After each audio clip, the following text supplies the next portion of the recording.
having birthday parties here today, Neil. Lots of birthday parties for everybody. It's so exciting. Party. Free cookies. Tarnished with the sewer of this place. Hey, now, Papa. Papa did some crime.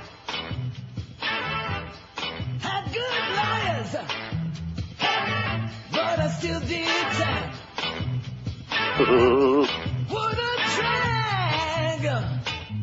Papa's at the rehab. I've been pardoned. My history was bad now. All those weapons now. And those drugs in the bag now. I don't need my crack. Papa's at the rehab. Listen now. All right. Hey, don't put powder. Don't cut that line now. I gotta stay clean. And be back on time now. Man, it's a drag. Oi. Papa's at the rehab. Oh! 10:02 at 560 WQM. This is a bulletin from just 5 minutes ago. Within the last 5 minutes, the Court of Appeal here in Canada has just legalized same-sex marriage. Oh! How do you like that, George W.? You hear those screaming queens that we had on there? Yay. Oh. So we may have a little SARS outbreak, and that guy in North Carolina may have come up here. That'll teach him to come here. Go back to North Carolina where you belong, you yahoo. Any yahoos that come here, we're going to infect them with all kinds of diseases. So what's the story with Boner Boy now? What's the story with him? Oh, you're there? You're there? No, he's not even What do you in the mean? chair yet. Oh, man, who the hell are you kidding? He's downstairs puffing on a faggot down Could there. have smoked on the way here. No, Yeah. I'm not allowed to smoke in Daddy's car. Don't you know? Are you? What a pussy. Not allowed to smoke in Daddy's car. Daddy. He gets his new car the other day with no AC in it. He goes to get the AC put in, and they're going to rent him a car for the day while they're fixing up the AC. Come to find out, they look at his driver's license, and he hasn't had it renewed. Ooh, putz. What a putz. You are life challenged, man. Just and as a matter of fact, I want you to feel even worse, but yesterday what came in the mail in my place? What? My paycheck, a day early. Thanks. All right. I don't want you to feel bad since you're not getting paid this pay period because you're just life challenged, just the little basic things that, are required to survive. You just can't handle them. I just lent him $100, and he's making me hang here. Yeah, something that's pretty lame. A guy like George to be loaning people money. A schmuck like George that's got those 2 kids and a wife to take care of, and the dog that he can't keep at home. Even the dog is trying to run away from home. Things are so tough in a Rodriguez household. Right. And he's loaning you cash? Paid more for the dog. A 50-year-old punk that I got to pay his car payment, George Rodriguez. By the way, when you're 30 years old, Clarence, and they throw you like a collegiate sophomoric surprise birthday party, at least you can do is get laid, okay? Jesus Christ, the kid is 30. I said the kid. The guy is 30 years old, our program director. Not only has never got laid, never even sniffed it. Well, it ain't for lack of trying. Yeah. Well, Boner Boy's not what we're talking about. I guess you guys weren't invited, huh?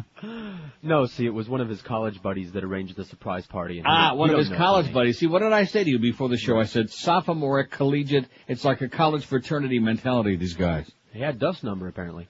Guys who never grew up. Well, Duff was probably hanging around there trying to get lucky. Hoping. At the frat? In fact, for all we know, maybe Clarence did get a little action last night. We don't know. So what the hell was Pharrell talking about? Ronald McDonald was in the building with a big package or something like that? Does he know does he know anybody that doesn't have a big package? No. Jesus Christ, he hasn't met me yet. That'll turn him around fast, so to speak. Court of Appeal just legalizing gay marriages in Canada. All right. Oh my God, all you homophobes out there, they're just foaming at the mouth. Well, we knew you were a bunch of perverts up there. Yeah, and? So anyway, here's the facts from yesterday. The Richard Dreyfuss movie was titled Let It Ride. It was hilarious. Get it and laugh your ass off. I hate Richard Dreyfuss, but this was great, said the facts. So we finally did find the name of that movie. And I got books up the ass here.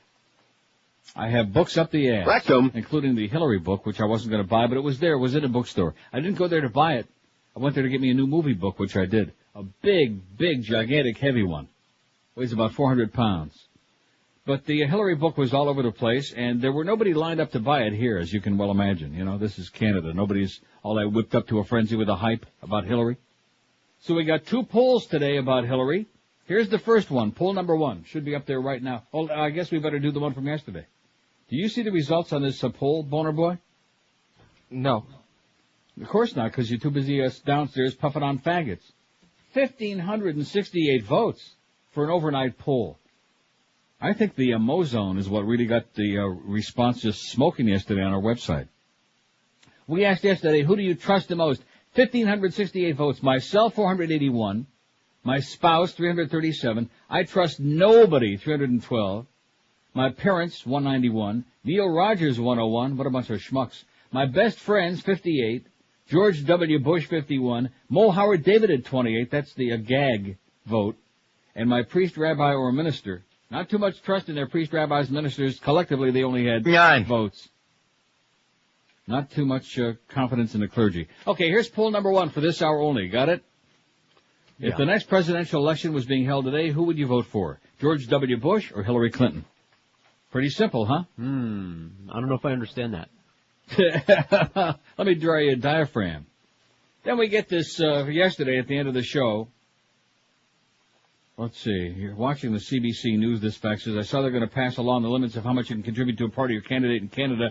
Yet again, Canada is on the ball, and we talk about it in wishful thinking. The more I watch the CBC, the more I realize when you really want to do something, you will, unlike here. Yeah, like legalizing gay marriages, which just happened in the last 10 minutes in Canada. Anyway, here's another idiotic facts from yesterday. This is from some schmuck at Healthy Life and Therapy who's a chronic faxer. Right. It appears I need to once again educate you morons. Everybody's a moron but this asshole at Healthy Life and Therapy. Pretty interesting. As a matter of fact, sounds to me like this guy needs some therapy.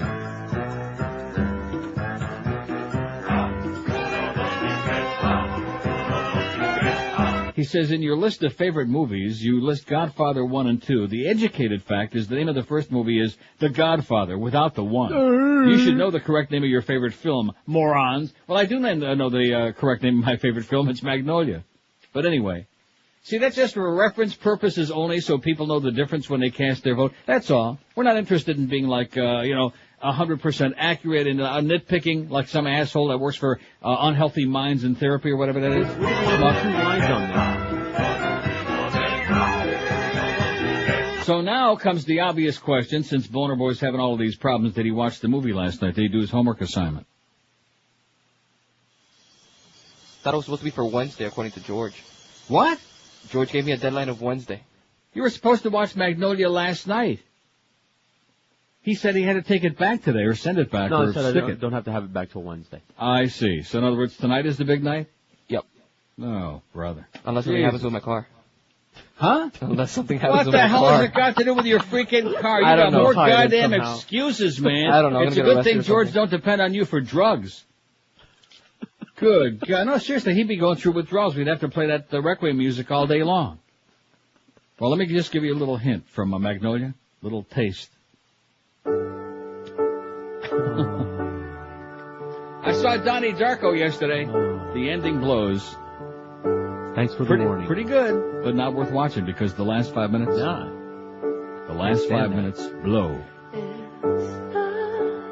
Of Donnie Darko. In fact, my suggestion: just say no to Donnie Darko. The music from this movie is so great, even though you don't like the movie, George. Didn't like the end. Or lack of it. Well, if you didn't like the ending of that movie, wait till you see Donnie Darko. You can hardly stand it though, but I know it's not going to stop. No. It's not going to stop. It's not. Music is a little on the morbid side, wouldn't you say? Yeah. In a good way. Well, it's kind of like a little on the morbid side of the movie. And when she says, just give up. I could have played the whole thing. When she says, just give up. That's the message of the movie that George didn't get. Oh, okay. It's not going to stop. The pain is going to keep coming. The crap is going to continue happening. All kinds of bad crap. And just give up. I mean, that's a morbid message. That's the message. I got it. They ran out of film. No, they ran out of film? Oh, please. They ran out of, give me a break.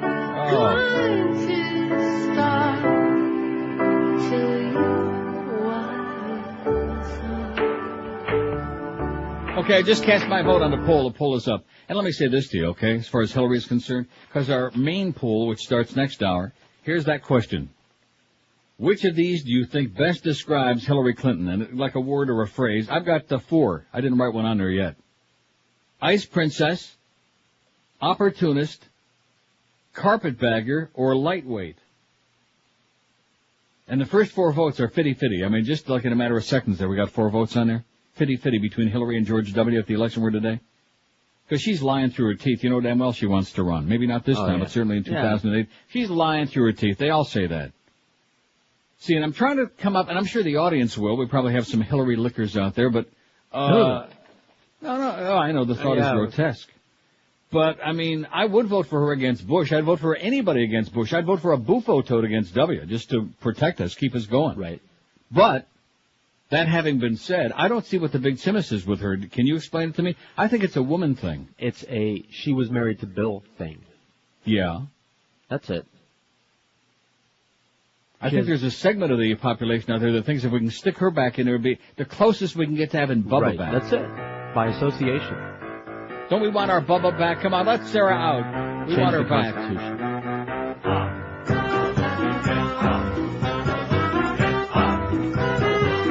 Oh! How about Tappy Timmons for Tibbins for president? That sounds good to me. Good old Tappy. That's his name, Tappy Tibbins. Isn't it? I thought it was Tabby. No, it's not. I think it was. Well, I don't know. Somebody called. I think I could look in the thing here and find it. Probably has it. No.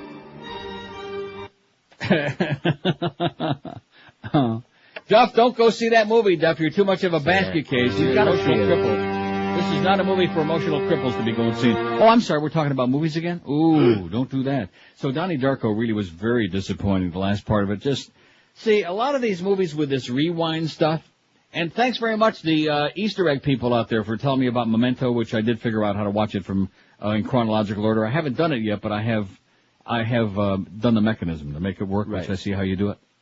It's not that hard. It's pretty easy. You following all of this? Yeah, I'm writing it down. 5670560, pound 560 on the AT&T and Verizon wireless line. I bet you there's some people out there want to add some descriptions for Hillary. I do. Well, we'll get to them. 10:13 at QAM. You know, Father's Day is this Sunday. If you want to do something fun and memorable, send an authentic Vermont teddy bear.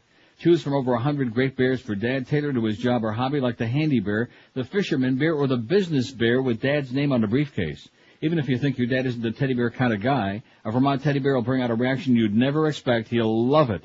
And it's so simple. All you have to do is make one easy call to their friendly bear counselors at 1-800-829-BEAR. They'll help you choose the perfect bear for any occasion, including graduation. You can send your grad the groovy grad bear or the classic graduation bear, wearing a grad cap and gown and holding a diploma. You can even add their name to the gown. Vermont teddy bears are handmade in the mountains of Vermont by people who love teddy bears. They'll even help you write the perfect message on your card, add some gourmet caramels, and make sure it gets delivered right to their door on time anywhere in the country. Sending a bear is a creative alternative to flowers for a birthday, new baby, get well, or any occasion. And don't forget, every Vermont teddy bear is guaranteed for life. It's a meaningful gift that lasts forever. So call 1-800-829-BEAR or shop online at vermontteddybear.com. Show your care and send a bear for any special occasion. That's 1-800-829-BEAR. And be sure and tell that old Neil told you to call.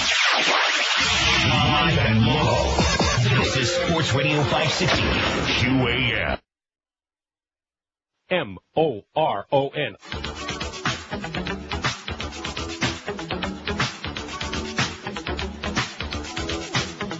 I said I wanna be having something, don't want to be left with nothing. I said I wanna be having something, don't want to be left with nothing. It's hard to get over that I'm going under.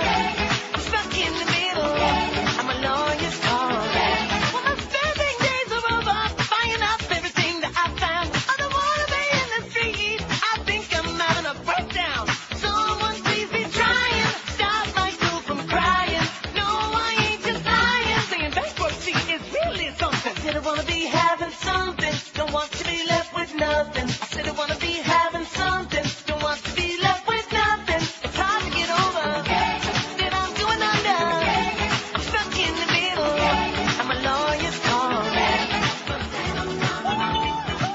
10:18 at 560 WQM. We got Joe Rose, the little dog for the Mad Dog at 2 this afternoon. You know, I'll tell you, this Mandich has got a scam going, the likes of which we've never seen. He makes me and Hank look like pikers. Pikers and kikers. You see that? We got the Marlin game on Thursday, so we get a half-hour reprieve. But Mandich don't have any show at all that day. So he gets off tomorrow and Thursday, but he's kind enough to come in on Wednesday and Friday. Nice going, Mad Dog. All right. He's got it going, man. He has got the best deal. So we got Joe Rose today at 2, Hank at 4, in the studio no less. And then what is this thing that they're starting today?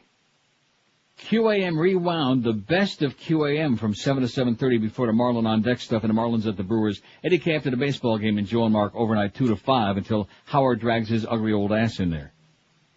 Can you believe that? QAM Rewound, the best of QAM for a half hour. And that's because the crow got away, huh? Did you see that? Yeah. They opened up the cage and the crow flew right out. 567. Oh, he's 560. Yeah, he's over there at a morning show on Fox, man. It's going to really kill us, you know, don't you think? No. Good luck to you, Crow. And by the way, quit with the cashmere bouquet. People are starting to talk. So here's the book. I have it in my hand right now. Living History by Hillary Rodham Clinton. And there she is with that big kind of like frozen smile on her puss. 528 pages of stuff. It's got a bunch of pictures in it, too. It's got 2 sections of pictures.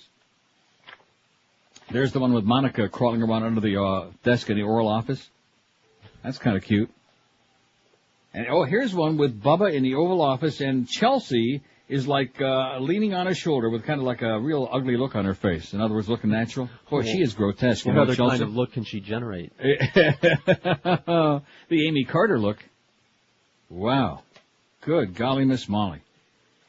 So, the poll so far, out of the first 79 votes, in fact, I bet you if I refresh it, there's a lot more than 79 already. Refreshing. It is refreshing, isn't it? Come on, let's go already. Like I said, 80 votes. Hillary Clinton, 57, George W. Bush, 23. If the election were being held right now, of the first 80, she's got 71.2%, and W's got 28.7%. And I don't think it's because so many people like her. It's just that she's the alternative and her last name is Clinton. You put those two together, right. And what's not to like? But other than that, I don't see what the attraction is. I don't see what does she bring, and please don't tell me she's a U.S. Senator. Because that wasn't gonna.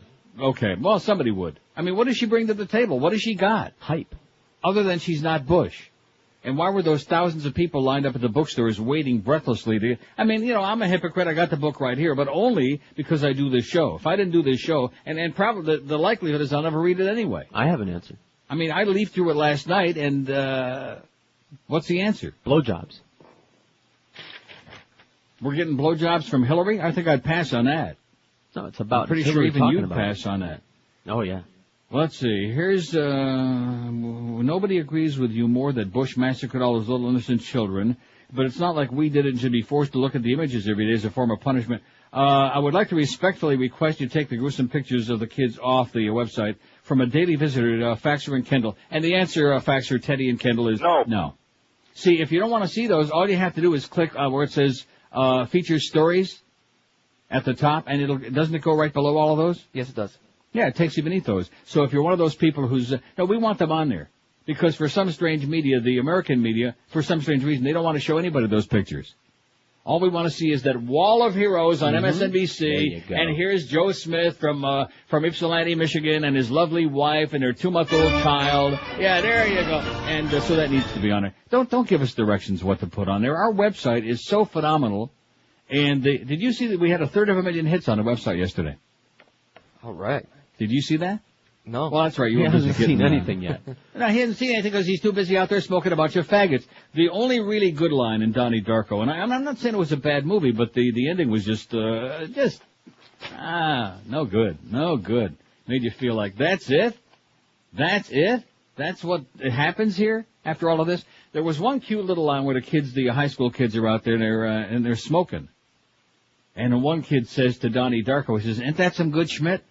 And he says, "What are you talking about? It's just an effing cigarette." They were smoking cigarettes out of a pack. Isn't that some great Schmidt? It was kind of cute. You had to be there, I guess. I get probably Beaner Boy would have agreed. Oh, yeah, great Schmidt. So there you go. Quit smoking your faggots, watch Magnolia, get your life in order, and maybe one of these days you might get paid again. I'm embarrassed for you. Sure, I try to be a big booster and try to like talk about how great the website is, and we're getting a zillion hits on there. We got that Mozo and the Mini Mozo. We got a lot of good stuff going on there. Here's a lady in Pembroke Pines, our first call of the day. Hello. I mean in Miami Shores, wherever she is. Where did I get Pembroke Pines? Hello. I don't know. I don't know where he got Pembroke Pines. I don't know. It just flashed into my mind. I have Miami Pembroke Pines Shores on the brain. I'm a little Miami Shores rat. Anyhow, I'm really happy you watched Magnolia because P.T. Anderson's actually probably one of my favorite directors. And that movie was actually probably his most personal movie because he was going through all of that cancer stuff with his family at the time, too. Oh, really? I didn't know that. Yeah. Did you watch the diary? Did you watch the supplemental CD with the... No, not yet, no. Okay. If you get a chance to watch it, you'll see a good part of him. And actually, his girlfriend, Fiona Apple, who I'm no big fan of, she's pretty with her little skimpy clothes in her videos, which he directs, too. But he also did Boogie Nights, and I wanted to make sure you saw... That was a great movie, right. Okay, and Hard Eight, which was his first film. Oh, yes. Amy Mann. Nice, excellent talk-up, by the way. You hit the post beautifully. Hey, man, I have a soundtrack. I love Amy Mann. They're good friends, and, Now let me ask you this, because George is so out of it on this movie. He's in La La Land. There's people that... Okay, go ahead. Sorry. Listen, because I don't want to be the only one. But the one part of the movie that really grabs me the most is the scene where they're all singing Wise Up. I mean, to me, that's one of the most brilliantly shot scenes. Even Jason Robards, who's on his deathbed, his lips are moving, and Tom Cruise is in the car, and every character in the movie of any consequence is singing this song at the same time.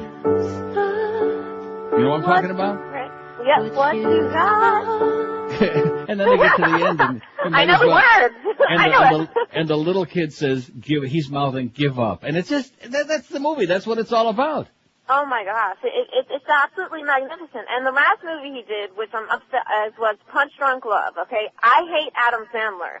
Okay, yeah, I do too. Okay, now Adam Sandler was the lead male in his last movie, so I went to go see it in the movie theaters. Blown away.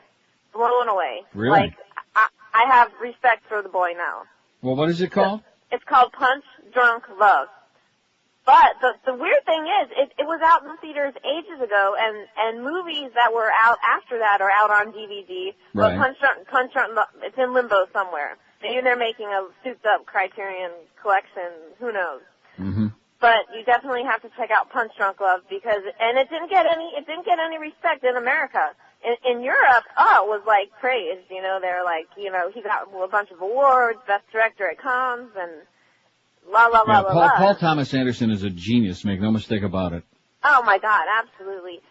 Two other movies I don't know if they're up your alley or not. Director is Wes Anderson, movie is Rushmore, and his other movie is The Royal Tenenbaums. What was the last one? The Royal Tenenbaums. Oh, The Royal Tenenbaums. Yes. Sounds like a bunch of Jews. Well, just check out the cast for The Royal Tenenbaums is phenomenal. Okay, thanks, sweetheart. Okay, you have a good one. You too. Okay, bye.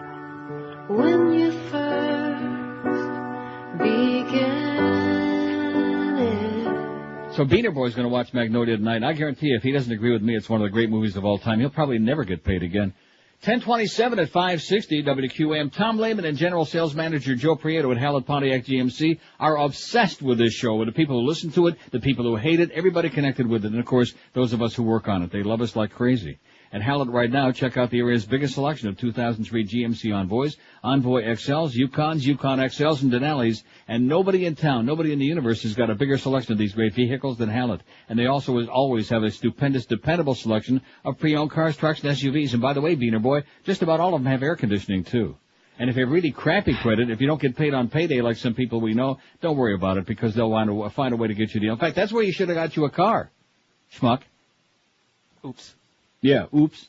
So for the best selection on GMC SUVs, Neil deals, and lots more, see Hallett Pontiac GMC, 13401 South Dixie Highway. That's here on US 1 across from the Falls, where they've been doing it great for over 35 years, open 7 days a week. If you want more information on any of their deals, just call the Neil Deal hotline, toll-free, 1-888-534-4211. Be sure to mention my name, you'll save even more. 1-888-534-4211. Hallett Pontiac GMC, be professional grade. Live and local. We're Sports Radio 560 QAM.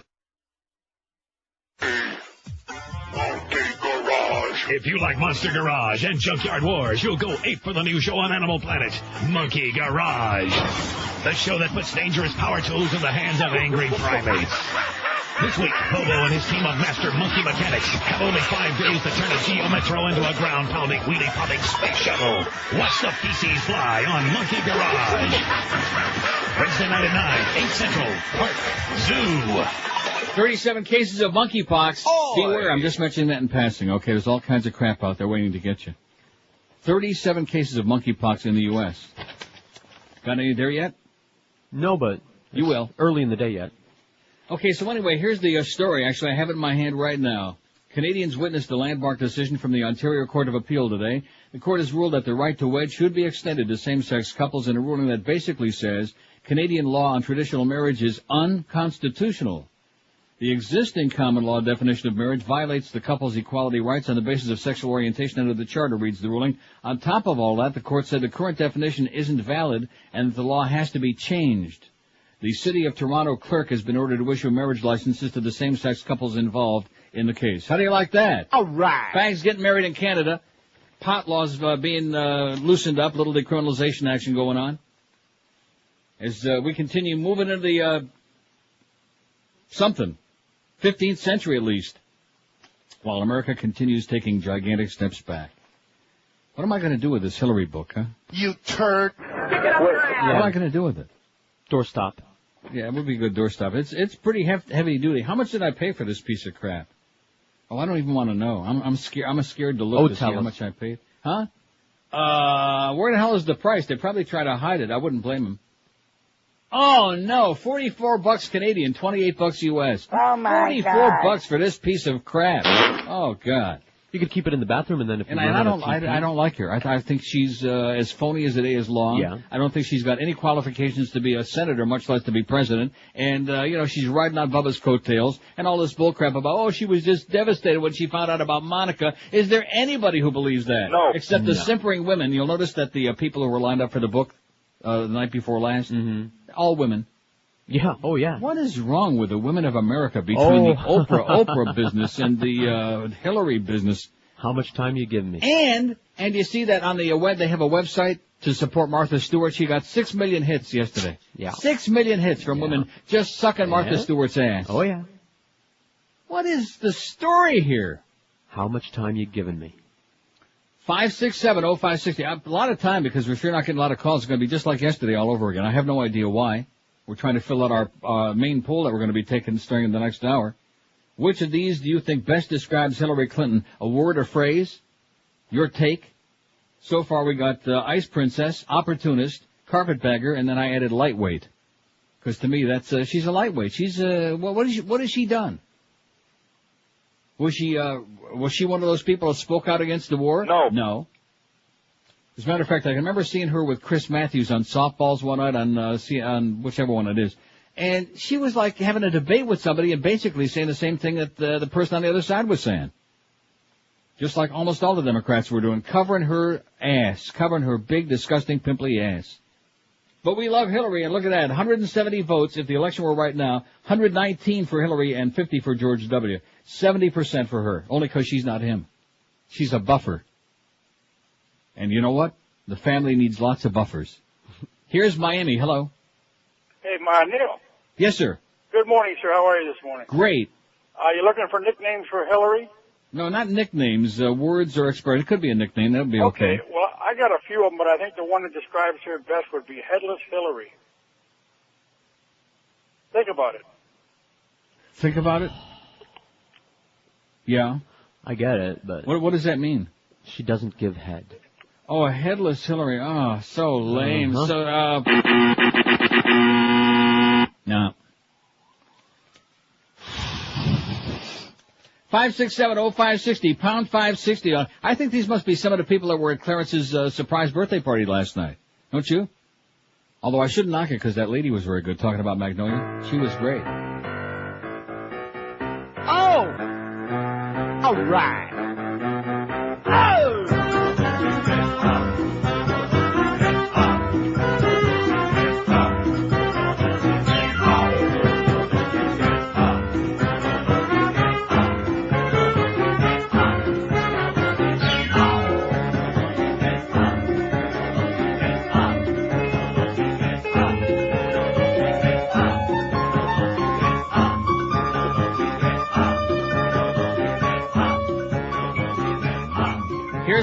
hello. Hello? Yes, sir. Is that me? That's you. Neil, you were talking about magnolias for the last couple of days. Yeah. Got a question. You might have answered and I didn't catch it. Why was it raining frogs at the end? What did that mean? Because crap happens. That's what that meant. That actually does happen.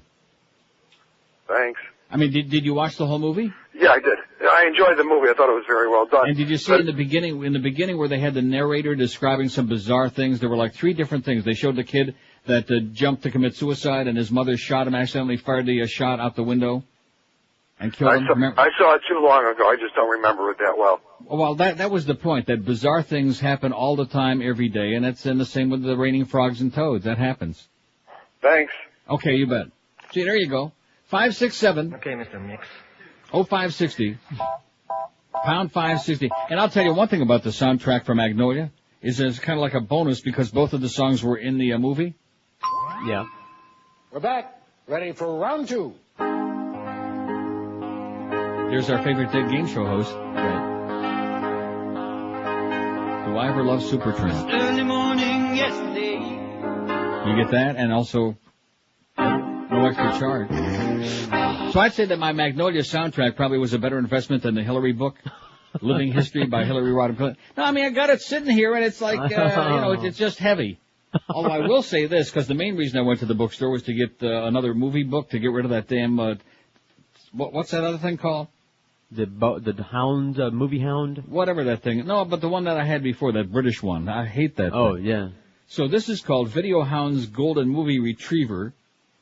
The complete guide to movies on video, cassette, and DVD. It's huge, like the extra big pages. In fact, how many pages does this thing have? It's got a zillion pages.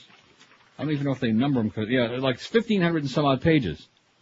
And we're talking the big, huge pages. And not only does it have just about every movie that's ever been made that's been released on VHS and DVD, but also, if you want to go in the back, if you don't know the name of the movie, like let's say James Van Der Beek, every movie he's ever been in.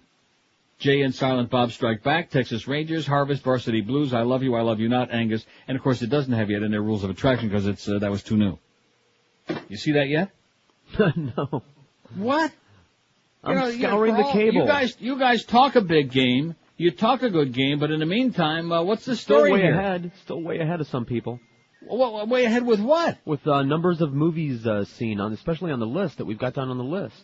I just faxed you this morning a whole additional bunch of them to be put on the list, and I'll be passing you guys like you're standing still. They'd be on there already. That was something you guys cooked up behind my back, and then you're saying, oh, well, how come you're so behind? You got such a short list there. Nobody told me to send you a whole bunch more additional. George's fault. God damn it. I have seen a few movies in my time, and some of them I remember the names of. Not too many. Boy, look at that phone. What is the story this week? Huh? Is this the week I'm going to have to play games? I'm in such a great mood. Things are going so good. Life is sweet. And this audience is dead as a freaking doornail. What is the story with them? Good morning. How you feel? As you're cruising in on them mean streets, come on. You know something? I have no idea what he's talking about, and I think that makes 2 of us. Do you think he has any clue what the hell? He just blurts, Right. He's great. He just blurts stuff out. My kind of guy. 195 votes already. If the election were right now, 69.7% would vote for Hillary, 136. George W. Bush, 58. Can you imagine if we put Bubba on there against Bush? Oh, please. I think maybe we'll do that for a little while. What do you think? Although he can't run again, so it's a moot point. That would be like a bad tease. It's just a jerk off. Exactly. Well, that was in the Rules of Attraction. A lot of it. Really? 1041 at 560 WQM. By now you've been hearing a lot about Laminates R Us and how laminate wood flooring from Laminates R Us is the easy, low-maintenance alternative to natural wood flooring, and that is absolutely correct. Laminates R Us is the best place to find laminated wood flooring from Parador, Pergo, Wilson Art, Uniflora, and Quickstep. They got all the top names, all installed by Pergo-certified installers. Here's another big-time reason why you ought to be calling Laminates R Us. Their prices will absolutely floor you. Right now, you can get their summer special for just $1,995. That's right, just $1,995 for up to 380 square feet of beautiful laminate wood flooring. It is absolutely unbelievable. And Laminates R Us will match any legitimate written offer, too. If you want a free in-home estimate with no obligation, call Laminates R Us toll-free at 1-877-777-3336. What could be easier? Free carpet disposal, free furniture moving, a 25-year warranty, and years and years of beautiful Easy Care laminate wood flooring. Call Laminates or us today, toll-free, 1-877-777-3336. Live and local. This is Sports Radio 560. QAM. I like it. I like it. Hi, sweetie. Give me a hug. Do you suffer from occasional stress? Now there's relief with Relaxerin. Just one Relaxerin a day, and your world is at ease. Relaxerin. Gentle, natural. Use only as directed. Warning, daily use of Relaxerin may cause bleeding ulcers, lesions, osteoporosis and leprosy, cataracts, blindness, gastrointestinal bleeding, explosive vomiting, severe diarrhea and headaches, loss of hair, burning skin, hepatitis, loud ringing in ears leading to deafness, bone disintegration, pussy boils and warts, face disfiguration, blindness, insomnia, sudden loss of limbs, psychosis, paranoia, voices in head, sensation of bugs crawling on skin, loss of appetite, loss of breath, choking, and possible death. So, for occasional daily stress to get you feeling back to yourself again, you can feel confident with Relaxerin. 1046 at 560 WQAM. All the pills all the time. Let's pop some. What do you say? Huh? Sounds good to me. Okay. Here's a fax that says, screw that bitch who wants the war reality pictures taken down. They should remain there along with any more that can be posted until long after the presidential election. With the minuscule attention span of the American public, taking the pictures down would make the impact of the whole disaster disappear in their minds. It would be difficult enough to maintain the image of this travesty for 2 years. Maybe the gruesome picture site needs a countdown clock for the elections to be superimposed on that section. Save the pics, it says. All right. Anonymously yours so as not to be labeled chronic, it says at the bottom. I guess this audience don't give a flying crap about Hillary, you know what? No, they don't. I mean, we will vote for her for president, but other than that, we don't want to know about her. That goes to show you how disenchanted we are, to say the very least right now, how pissed off and fired up most of us are. Jesus Christ, she's got like 71% of the votes, 223 votes. She's got 159, and W's only got 63. Well, that's your crowd, Neil. Good. Excellent. We're delighted. We're pleased as punch. We make no apologies, okay, because we've had many, many lightweights for president. For example, you don't have to look too far. 567-0560, pound 560. We got to get some positive adjective on there for her. Oh, you wanted a positive one. Which of these do you think best describes Hillary Clinton? Well, I don't want you to do it. I want it from the audience. Ice princess, opportunist, carpetbagger, lightweight. Those are the first four that I came up with, because I had nothing positive to say about her. Well, I don't know. How about she's not George W.? Okay. Huh? I have one that's not exactly negative. Okay. Squishy. Squishy? Didn't you see those swimsuit pictures? Okay. Squishy. Ooh. Man. 567-0560, pound 560 on the AT&T and Verizon wireless line. They couldn't give a crap less about Hillary or her book. Here's Miami. Hello. Hello. Miami, yes. Yeah, how's it going? I've been hearing you guys talking about movies for the last couple of weeks, and I've heard some awesome movies mentioned. Yeah, I think the best movie probably since American Beauty is The Pianist. Haven't heard you guys mention that at all. Have either of you seen it? No, I heard about it. It's absolutely amazing. It's Isn't one that of another one of those Oscars. concentration camp movies? Yeah, the Warsaw Camp. It's a story of a Polish pianist named Spielman, and the story's beautiful. The shots are amazing. It's very well written. It's one of the best movies I've seen in a long time. Really? Yeah, you guys definitely should. Roman Polanski is awesome. I love the things he's done, and he did a great. He's actually he lived through a concentration camp, and so he had pretty much like a first-person view of directing this movie, and I think he did an awesome job. And the score of the movie. You were talking about the score of Magnolia. How you like that? Mm-hmm. The score for The Pianist is brilliant. It's all a lot of, I'm not sure how to pronounce the composer's name, but I think it's Chopin. Chopin. It's classical piano. It's beautiful. Chopin, okay, thanks. It's on my list. Thanks. You're welcome. Okay, I'll never watch it. I mean, hey, if you're not going to watch Schindler's List, which is excellent, 5 stars. I'm trying to explain to you. I'm just not into those kinds of movies. Okay. Yeah, well, whatever. If I want to see, I've seen every.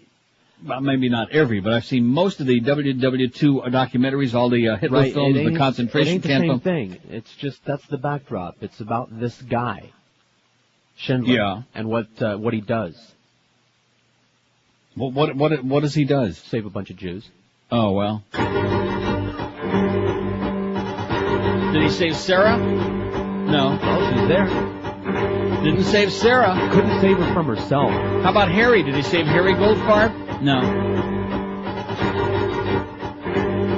See, I can only concentrate on so many Jews all at once. Follow what I'm saying? Maybe if you went to concentration camp. No, the president was just there. 567-0560. I got the lines for that, but we don't need the Secret Service calling the radio station. 567-0560, pound 560 on the AT&T and Verizon wireless line. What did he say now? It's a movie about a Polish penis? Is that what he said? Exactly. A kielbasa. Here's, I'm on the wrong line. I hate when I do that. Here's West Palm Beach. Hello. Neil. Yes, sir. About 3 years ago when my local talk station was force-feeding us the Tom Leykis show. Yeah. That was about the time that Magnolia was coming out, and he claimed that he had been contacted by them and that the Tom Cruise character in that movie was based on him. And that pretty much sealed it for me. That I wasn't, give me a break. He claimed that he had talked to them and they based it on him, and I was like, well, that's all I need to hear. Because he was a sexist, women-hating, that was the nature of the character. Hey, I guess it's possible.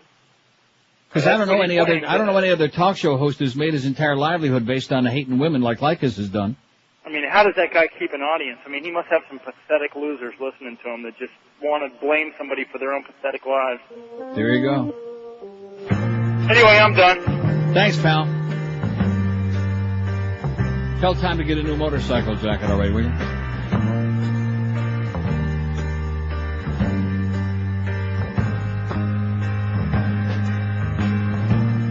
You waiting for this to start?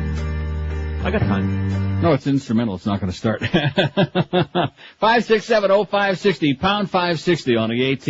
See, I'm telling you, I'm so excited, and the audience is like, I don't care. I don't care what they say. Because let me ask you this. What are you more interested in, movies or sports? You're not asking me that question. Yeah, I'm asking you and Beaner Boy. What are you more interested in? What's more, the Devils won the Stanley Cup last night. Big deal. It was really boring. I watched about 10 minutes of that. It was, the Ducks never even competed last night. It was, Jaguar kept him in a game, and he wins the Conn Smythe Trophy, but big deal, it was boring. Hockey's in a lot of trouble, man. It's in big, deep-ass trouble. It was, so anyway, I was watching Donnie Darko, Johnny Dark. Right. Johnny Darko. And like I told you before the show, Drew Barrymore, who I usually can't stand, she was very good. She didn't have a big role in there, but she was excellent as the red-haired school teacher who got canned for doing too good of a job and being too conscientious. She was excellent. She's a good actress if they wouldn't keep typecasting her in that bimbo, blonde, stupid-ass role she plays. That's where I learned to hate her in all those other stupid movies she's been in, but she was very good. And the kid, Jake Gyllenhaal, who had the lead role, he was very good. But then we get to the last 5 or 10 minutes, and you say, no, this is not, we're not buying it. This should have had an alternative ending. You know how some of the DVDs have got alternative endings? Mm-hmm. That's what it should have had. Should have pressed the buzzer. That one's not acceptable. Give me something I can handle, because I just, but I'm really getting into this thing. And whether the audience, I got some other ones sitting here. I got me Train Spotting. Haven't seen it yet. Another damn drug movie. Right. Where they all talk funny. And I got Equilibrium. How do you say it? Equilibrium? That somebody suggested yesterday. I wanted to see that. As a matter of fact, since you mentioned Train Spotting, I played the Train Spotting theme as the open music this morning. Really? Yeah. Well, I didn't catch on to that. How do you like that? Subtle. Although I think I got you beat a little bit because... Oh, I know you got the Requiem sound. Broke O'Brien had to call during the break. Do you understand the effect that this is having on him? I beg your pardon? Every time you play that particular tune, yeah. You know what's going on at the Boca Brian house? On the floor. Really? He had to call. He's on the floor. Take another one, Sarah. It can't hurt. And you'll notice you're not even really conscious of it. You just see it out of the corner of the eye. As the movie progresses, she's starting to pop 3 at a time instead of just 2. She's doing 3 purples and 15 greens.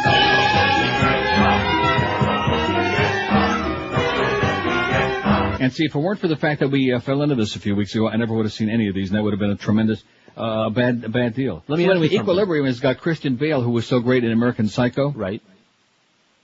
And it says on the bottom of the cover, it says, forget the Matrix, this movie will blow you away. Unlike Hillary, it will blow you away. Now, you won't bring any DVDs down because you have to declare them or whatever. I don't want to schlep all of these down there. However, for what? Is that the same deal like if you have a CD Right. Even if it's all opened and everything, you got to. If they should go through my luggage and they'll say, "Oh well, what are all these? Did you buy these in Canada?" Of course, I've got. I mean, I don't want to go through all of that hassle. Plus, why should I be schlepping these all back and forth? Okay. If you can afford, you can afford that. What's that thing? Netflix. How much is that? How much does it cost to rent $20 one? a month. Damn. No, that's not the point. I want the. No, wait a minute. How much? I want to burn $20 a month. And you get to change it how many times? How many DVDs you get? I guess as often as you want. I didn't want you to bring DVDs down. I wanted the Requiem soundtrack. I wanted to make a copy. You want the soundtrack? I can bring that. Yeah. I can bring you the CDs that I have. I'll even bring the Magnolia soundtrack because in spite of all your protestations. We want copies. I don't care what anybody says. Wise Up by Amy Mann. That scene in Magnolia, that's the greatest scene in the history of motion picture. It's an act of genius by Paul Thomas Anderson, whatever the hell his name is, Peter, Paul, and Harry. How's Harry doing? Harry, that thing in your arm ain't looking too good, sweetheart. Here's Fort Lauderdale. Hello. Good morning, Neil. Yes, sir. You kind of stole my thunder a bit. You were talking about would you rather have movies or sports? Yeah. I was going to ask you if you saw the version of the movie The Mighty Ducks where they lose at the end. I did see Requiem for a Dream. Good movie. I love the part where the refrigerator comes and tries to attack. I thought that was great. Yeah. And I hate the Devils, and that's all I can say. See ya. Okay, and I'm with you on both counts. Thank you. Excellent call.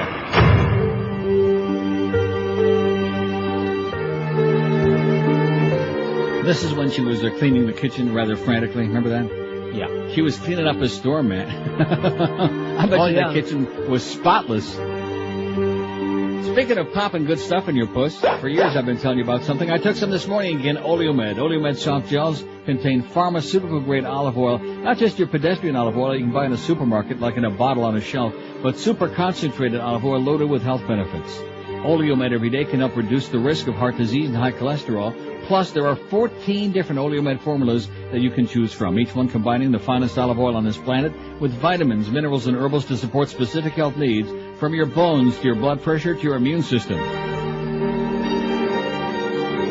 Just pick out the formulas that are right for you and what you need. Now there are 3 new Oleomed formulas, one to help you sleep, one to help you control your weight, Sarah. If she only would have been popping Oleomed, you know what? Poor Sarah. And CellQ10 for your heart. Pick some up today. Pick up Oleomed at Publix, Eckerd's, Walgreens, Whole Food Markets, Navarro's, and Sedano's, or you can order it online if you like at oleomedamerica.com. If you want more information about these stupendous products, it's 1-866-OLEOMED, 1-866-653-6633. Live and local. This is Sports Radio 560. QAM. It stinks in Miami town. Oh my God. At 560 WQAM.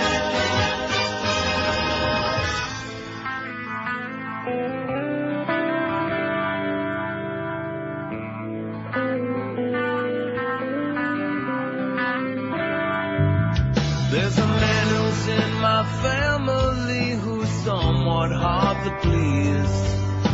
My mother is his wife, I can't deny. Somewhere in his evilness, there's a goodness I can find. You asshole! Way deep down inside of Dad, yeah. He's gentle and so kind. Gentle and so kind.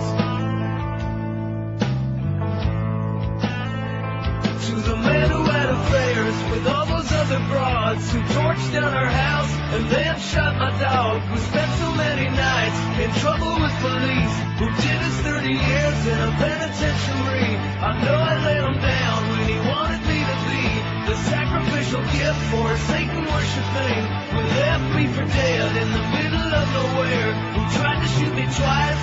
Let me say it nice. Happy Father's Day. Hey, asshole. Happy Father's Day.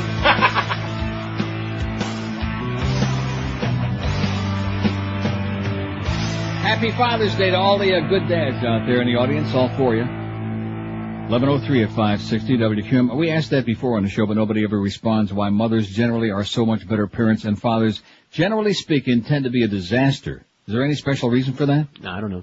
Although Boner Boy there, his dad took him, went and picked him up from his little problem with his car this morning. Yeah, never had any problems with my dad. Drove him all the way back to work. Wouldn't be alive, I don't think. Well. Yeah. Only he didn't let you smoke in the car on the way back. Yeah. Bastard. What if you hung out the window? Does he listen to this show? Yeah. Oh, okay, so I'm not going to tell him what you said about him the other day.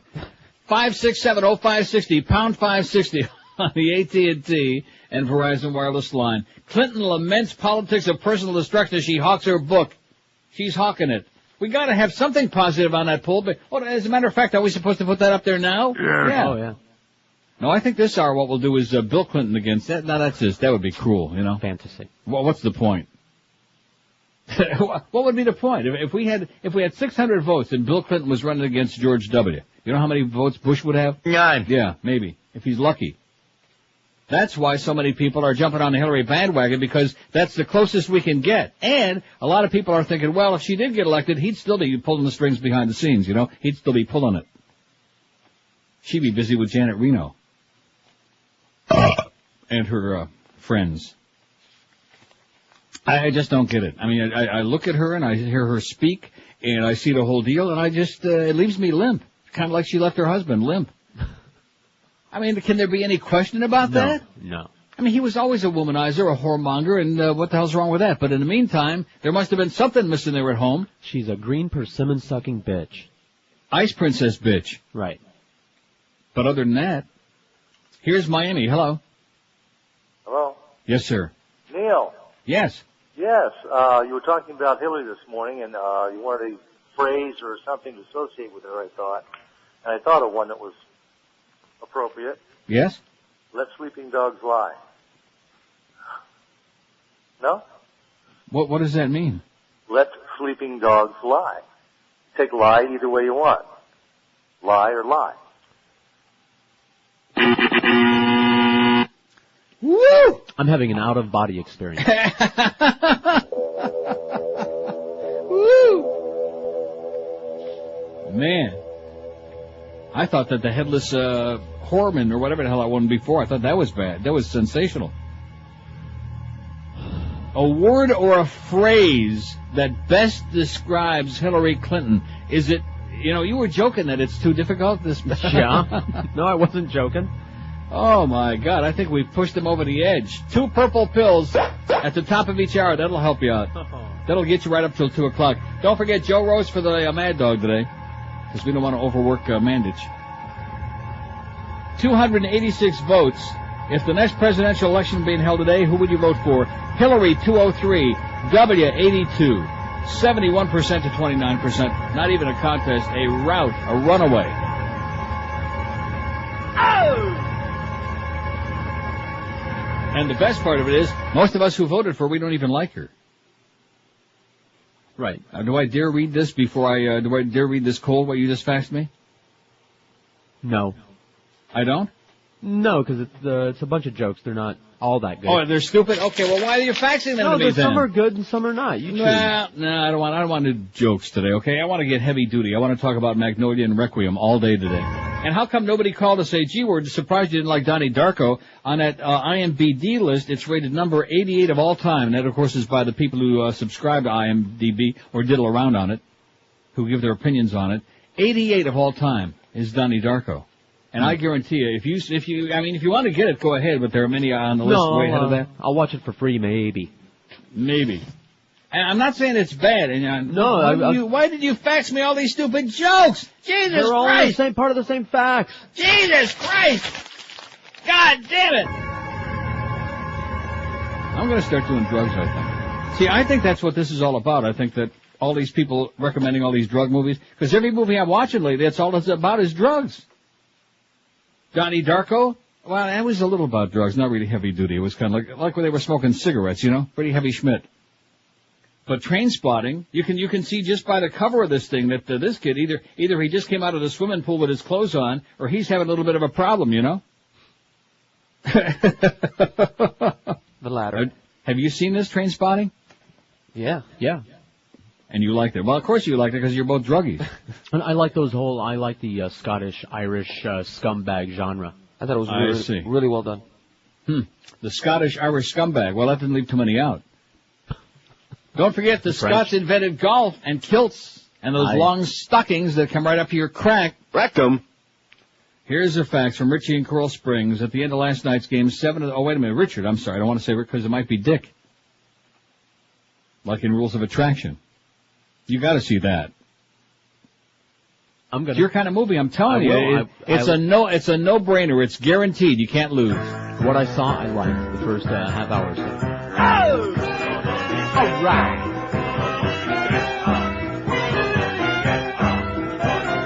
That was certainly one of the best scenes of the movie, you know, when Tappy came out of the screen with the other Sarah with her nice red dress on, and all the camera crew came into the living room and they stuck the microphone on her.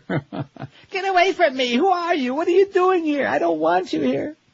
She finally got on television.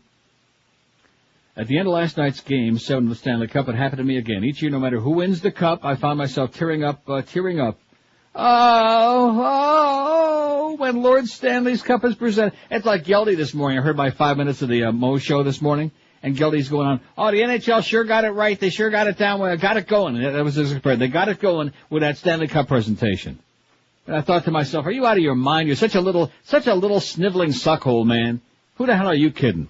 In addition to which, if Jugs gets fired doing the games on radio, Pharrell's going to get that job. There's no chance you're going to get that, Geldy. You got a long line forming in front of you. In fact, way before you'd ever get that job, I'd apply for it during the Panther games. Put you to shame, you putz. It says, there's no fan of the Devils. It was wonderful to see that. I didn't watch the celebration. Only in Jersey, where the fans are their usual horrible selves, do we see boos, such as what rained down on John Sebastian Jaguar when he rightfully won the Conn Smythe Trophy. Oh, I didn't see that. Well, it's a New York suburb. What do you expect? The New Yorkers there. This tactless display of boorism only solidified why it is that there's so many people out there who neither understand the game of hockey or the term sportsmanship. Each year, you rant and rave down here about the uneducated fan, the fools that attend the Panther games, how the hockey can still never have its due when it rightfully should. Well, it ain't rightfully should now, not with the kind of crap that they're peddling now. They've created their own nightmare. And part of their nightmare was going into markets that shouldn't have had a hockey team in the first place, like South Florida, for example, and like Atlanta, going back there where they already failed before, even though they got a pretty nice young team, but nevertheless, I mean, well, what's the point? Watering it down. Carolina, there's another example. It's sad that the single most wonderful game on this planet can be so well defined by its talent and beauty when so many people out there simply don't get it, says Richard in Coral Springs. Well, I agree with you, Richard, Dick, whatever you call yourself, but the fact of the matter is, it's like selling a halava to Goya, man. It ain't gonna work. Forget about it. They don't want it. They don't know from it. They'd rather watch women's softball. They'd rather watch anything. They'd rather go to cockfights. They're not hockey fans. And when you're feeding them the ponderous crap that Gary Bettman decides is what hockey's all about, fewer and fewer people will be watching. And then, of course, September of next year, it's going to be a disaster. Here's a lady in Tamarack. Hello. Hello? Yes, ma'am. Hi, my name is Barbara. My maiden name was Aronofsky. I'm a cousin of Darren Aronofsky, the Oh, my director. goodness, I can't believe it. You can't believe it. Well, he's actually a second cousin. My father's name is Nathan Aronofsky. He is a genius. Well, my cousin supported him most of his life until he did Requiem for a Dream. When he did Pi, he directed Pi, and he also wrote it. She sent out letters to all her friends and close relatives for $1,000 donation towards his movie, and they supported him. Great. She got money from her friends and her relatives to help support him. I think he had like $29 in the bank at that time. Hear that, Carlos? In fact, my first cousins, it's his dad, that's my first cousin, are in the movie. They have little bit parts. My cousin, who resembles him very much, was on the train, and his wife was someplace, and they also were in Pi. And we hear about them all the time, and he's now living with an actress in New York. I think he's paying for one room $6,000 a month rent in New York City. But it's been fun to watch him and to watch his progress when he was poor and nothing Right. He was supposedly supposed to direct the Brad Pitt movie, and when that fell through, and he was supposed to do the new, not Superman, the other one, Batman movie. Batman, that fell through. Yeah, Mhm. yeah. So Well, it's really he's sensational. I'll tell you, he's an absolute genius. I'm sorry, I'm on 95 next to trucks. Could you talk this a little louder? It's like very bad here. In fact, I'm going to see my mother, Martha Aronofsky. Unfortunately, so that isn't home. Well, be sure and tell him that we're in love with his work, okay? I certainly will. Nice talking to you. Bye-bye. Thanks. Bye-bye. Amazing. How do you like that?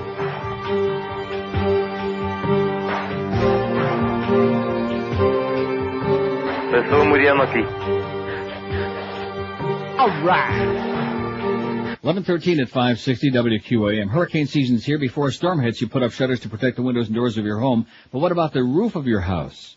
The Somay Paint Factory makes Roof Mastic, a roof coating that can help you hurricane-proof your roof. Somay's Roof Mastic saved 100 roofs during Hurricane Andrew, while unprotected roofs were peeling off and flying away like crazy, as we saw. Somay also has waterproof coatings for every kind of roof. Call the Somay Paint, say it again, you're getting choked up about it. The Somay Paint Factory at 305-633-6333. The Somay Paint Factory is the oldest quality paint and waterproof coating manufacturer in Florida. Somay, S-O-M-A-Y, will save you money because they eliminate the middleman and all those markups. They sell it to everybody at wholesale prices that are 60% lower than what you'd pay for national brands in retail stores. So protect your home and property from South Florida's tough tropical climate with the best paints and waterproof coatings at the best prices. Call the Somay Paint Factory, 305-633-6333, or find them on the web at somay.com, S-O-M-A-Y, somay.com. You save money when you buy directly from the Somay Paint Factory, and be sure and tell them that old Neil told you to call. That number is 305-633-6333. Live and local. This is 560. The radio's all yours now. QAM. In theaters now. Too fast. Too furious. Hey, sugar, how about something? Oh, wow. Yeah. Too fast. Hey! It only took 15 seconds. What about me? Too furious. You son of a bitch! 11:18 at 560. We got that on our list? What? Groups decry U.S. Justice Department gay events ban. See, I got these two stories, one in each hand, okay? In my left hand, the right to wed. Canadians witnessed the landmark decision, which I read moments ago, that story about an hour ago. The Canadian court ruled that the right to wed should be extended to same-sex couples. In other words, to everybody and anybody who's like an adult and wants to get married. And here in the right hand, in the far, which I'm holding off to the far right. Yeah. Gay rights groups denounced on Friday a decision by the Department of Justice headed by conservative Attorney General John Ashcroft to ban employees' annual gay pride events, saying the move sent a chilling message to its gay workers. Chilling. DOJ Pride head Marina Colby told Reuters she was taken aback when she was informed the employee group's annual award ceremony would not be permitted because President Bush had not officially sanctioned it. All we want is the same opportunity to recognize contributions to and from our community, like other employee associations, she said. We don't want special treatment. We want equal treatment. The nonpartisan human rights campaign said Ashcroft canceled these events after being lobbied by conservative groups. It's shameful that the federal agency that's in charge of protecting civil rights in this country is singling out one group for disparate treatment, said spokesman David Smith. It sends a chilling message that gay employees are not a welcome part of the Justice Department workforce. When are you going to get the message already, too, by the way? I beg your pardon? When are you going to get the message? As soon as Joey Zaza gets it. 567-0560, pound 560 on the. Now we got the Hillary poll up, but this isn't going to fly. We got to have some other choices on there. You notice how Eric's in a real hurry to get the other one up today, which means either he's got several lunches that he's got lined up, or he just don't want to get left in behind. And since guess what? I hate to break the news to you, Eric, but Carlos left you in his dust. Okay, left you in the wake of the incredible stuff he's done on our website these last few months. I started to say this yesterday, and you interrupted me about all this crap. See, your whole concept of that radio station is cockeyed, all right? Because in the meantime, we got the top numbers. Everybody in the market, everybody outside of the market knows what the number one show on the station is. So what do we care if there's a bunch of overgrown children in there, a bunch of little sports children with their little college, huh? You keep missing the point. No, I don't miss the point, okay? Because I'm not somebody that looks at it like from, sucking up to people's ass. You're not hearing the point. The people that pay him The people that pay him. When are they going to do that? Hate the fact that he does a good job on our website. The people that should pay me, that is. The people that are the supposed people that to should pay be paying him. But they're not paying. They're not paying him for that. Right, but they hate the fact that he does that. That he's not making any points by helping the website. You are such a negative little puss, man. I'm telling you. I look at it and I look at the number of hits we're getting every day and the tremendous response and all the neat stuff that's out there, the Mozo and Mini Mozo and all this other great stuff. And I just crap my pants, man. In fact, June Allison is knocking on the door right now. We love it. They hate it. And I don't care. That's the point I keep trying. And see, he did it again, Beaner Boy. I'm trying to give you some kudos, and you're not fooling me. It's all jealousy. Yeah, every time I try to say something good about the stupendous job, how he's brought our website from an embarrassment, an outdated piece of crap, which it became, to a phenomenal one of the all, and I'm proud of it. I don't give a crap. I love it. You think I give a crap about the people in that building, whether they like this show or not? Do you think I care about that? Not what I'm saying. I hope Clarence likes the show today. I hope the Beast likes the show. What do I give a crap about those people? They're a bunch of silly sports nerds. They're a bunch of overgrown children. You don't get it. They pay him, and they hate him. They are not paying him for doing anything on our website. That's not part of his assignment. I know. He does that out of it's a work of what is it called? Love. It's a labor of love. It's a labor of love. 5670560 pound 560. I guess he just loves us more than Eric did, because Eric said it was a labor of love too, but he wasn't laboring too much. Here's a call from Delray Beach. Hello. Yeah, what George is trying to say, I think I'll try and help him here. He's trying to say that when somebody hits on your page, it's taking away a hit from the QAM page. That's how they see it. Yeah. You know, and they see it as that's a negative, although they should be seeing it as a positive. Let me point something out to you. Do I care about that? Well, good. You shouldn't. Absolutely. I agree. I don't. See, that's the difference between, other than the paycheck, the biggest difference between me and George is that he cares about what other people think. I couldn't give a flying crap less. Your paycheck doesn't depend on whether they like you or not. Yeah. Yeah. And what about yours? Well, we're talking about Carlos. Mine obviously does, because I'm not getting a paycheck. No, that's because George sabotaged you again. He sandbagged you. Okay, can we get back to the caller here? You're stepping on this guy. He's got obviously something to say. Go ahead. Okay, on your Hillary poll. Yeah. To get to my phrase, I think should be for her, is health care. Okay, how she screwed that up. She campaigned on that. Right? She campaigned on it. 8 years in office, she didn't do a damn thing, and as soon as it came up, she folded like a cheap lawn chair. Right. And now, is that the lawn chair that Sarah Goldfarb was on? Yes, that's the same exact one. Yeah. And now my health insurance costs me $1,000 a month for just average health care, and I can barely afford it. Yeah. And I hate the bitch for it. She folded up, like you said, like a cheap lawn chair, just like she did on the war at the Iraq attack. That's right. She's nothing. She's just in the system. She claims to be an outsider. She's full of crap. Amen. Well said, pal. Thanks. Good luck to you. How do you like that? He's pissed off and fired up. Can we got to put something good on this poll, otherwise what's the point? I don't even see the things that we put on there. No, he doesn't. Well, look, now don't start pushing Eric already. Not me. Probably Beaner Boy's fault because he's too busy trying to defend himself against your attacks. We don't have Lightweight. No, we do have Lightweight. She's not George W. That should be on there. Or Squishy, that was yours. And what about Brilliant? Let's put Brilliant on there. I'm going to start putting some good ones. Because if you're going to have a poll, they can't all be negative. What's the point? We just had 71% of the people said they'd vote for her for president. And granted, we understand that's because she's not George W. Maybe that's the one that ought to be on there right away. Let's get these other ones on there now, Boner Boy. You pick up that phone and you tell Eric we want them on there now, or we're taking away his goddamn breakfast and lunch burritos. How do you like that, huh? We're going to start playing hardballs with Eric. She's not George W., Squishy, or Brilliant. I mean, and the Brilliant part, I sure wouldn't vote for that. I mean, I already voted. Lightweight, that was my vote. Lightweight. I mean, whoa. What does she have that... And forget about the one who's in there, but because he stole it. What qualifications does she have to be the president? Because she was married to one? There you go. Well, how about what was the name of the dog that got killed, that got run over? You know the one I mean. Right. No, not Buddy, Spot. Lucky, Buddy, that's it, Buddy. If Buddy were still here today, see what I'm saying? Yeah. He was the dog of the president, so why the hell not? He was probably at least a lot more affectionate toward the president than she was been in a long time. Here's Maria, a fax that says, I have a movie I'd like you to see, American Beauty, very good. Also a name for Hillary, she's the devil. Okay, Okay, the devil. She's the devil. She's the devil. Okay, I'll put that on there. American Beauty is good. Is it? Yes. I thought you told me not to see American It wasn't Beauty. me. Who told me that? Broke. I don't know. Somebody told me. Must have been a caller.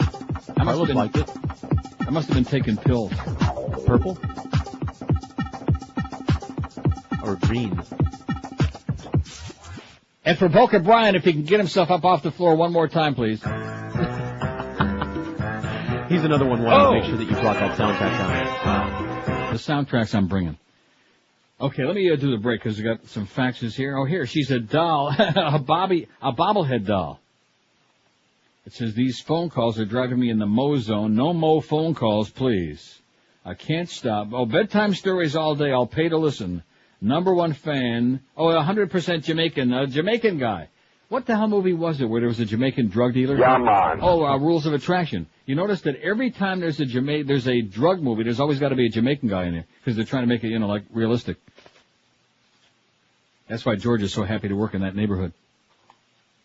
11:27 at 560 WQM. I can't think of any other reason. Can you? Plus the fact you got Jiffy Lube over there every now and then. You can go, entire kingdom, don't forget. You can go to Jiffy Lube and hang out with Pete Bolger and the Babbling Brook. Hey, if you're disenchanted with your life, if your job sucks, if your paycheck is an embarrassment to you, if you're in a dead-end situation as far as work is concerned, get out of that. Call Fast Train today. Fast Train can have you fully trained and ready for a new high-paying computer career in just 4 short months. Call them toll-free. There's no obligation. They'll explain it to you, just how easy it is. Call 1-866-FAST-TRAIN. And Fast Train, even better news, has got locations all over town. They're in Miami, Kendall, Fort Lauderdale, and Pembroke Pines, so there's bound to be one nearby you and convenient to where you live.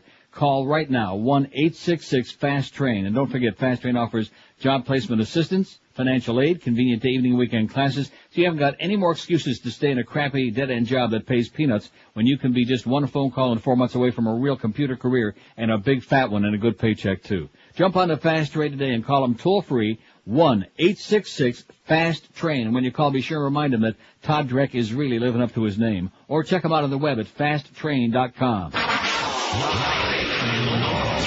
We're Sports Radio 560 QAM. Never had one, I swear. Well, congratulations. Get a life. I like the wee-wee.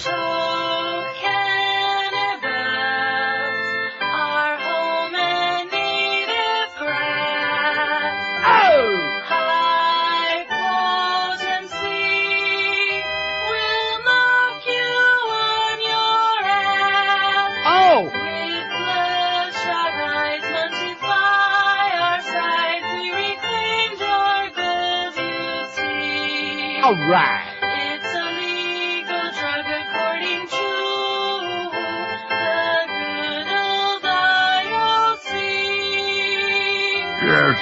God made this weed glorious and free. Oh, cannabis, please pass that phone to me. Oh. Cannabis, please pass that phone to me. 11:33 at 560 WQM. Here's a very convoluted fax that says, I love your show. I just wanted to express my views on a couple of things. One, as far as the pictures on your website, keep them up. I'm personally sensitive to pictures like that, but it's important for people to know that anyone that's not American is a human being, too. Two, as far as Hillary, the positive thing I have to say about her is that she's not Laura Bush, who by the look in her eyes has nothing in her head. Regardless of Hillary and Bubba's personal life, at least they cared about real issues like everyone in America prospering. Three, as far as what I would like to hear on your show more than sports and or movies, tell us more about a real nation like Canada that cares about the happiness and prosperity for all its people and is open-minded enough to have women prime ministers and conservative and openly gay politicians. 4, if my suggestion about Canada is not good, please just stay on the air. Well? Okay, I'll stay on the air. What do you say? Okay. Well, I think I do pop these things in every now and then when we have another pot story, a decriminalization pot story, a gay marriage story like we had today. I pop them in there. But we don't want to get Tom Jicka upset because then he'll say I'm out of touch with the repressive atmosphere in South Florida and the USA. Won't he say that? I'm sure. He'll say Neil's out of touch with the repressive backward mentality in the U.S., eh?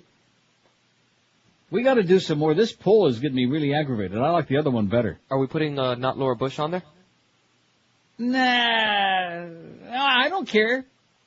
Whatever. We got to have better ones than these. These suck. Doesn't anybody have anything nice to say about it? No. Well, they're all lining up buying their goddamn books. You got $8 million for writing this book. I got it in my hand right here, and I wish hell I wouldn't have bought it. $44 Canadian down the toilet. Plus GST. Well, that GST, the general sales tax here? Yeah. Something costs you like $44. You'll say, well, that's a real bargain. Well, there's $14 tax or whatever it is. It's outrageous. A lot. I think it's 15%. Gads.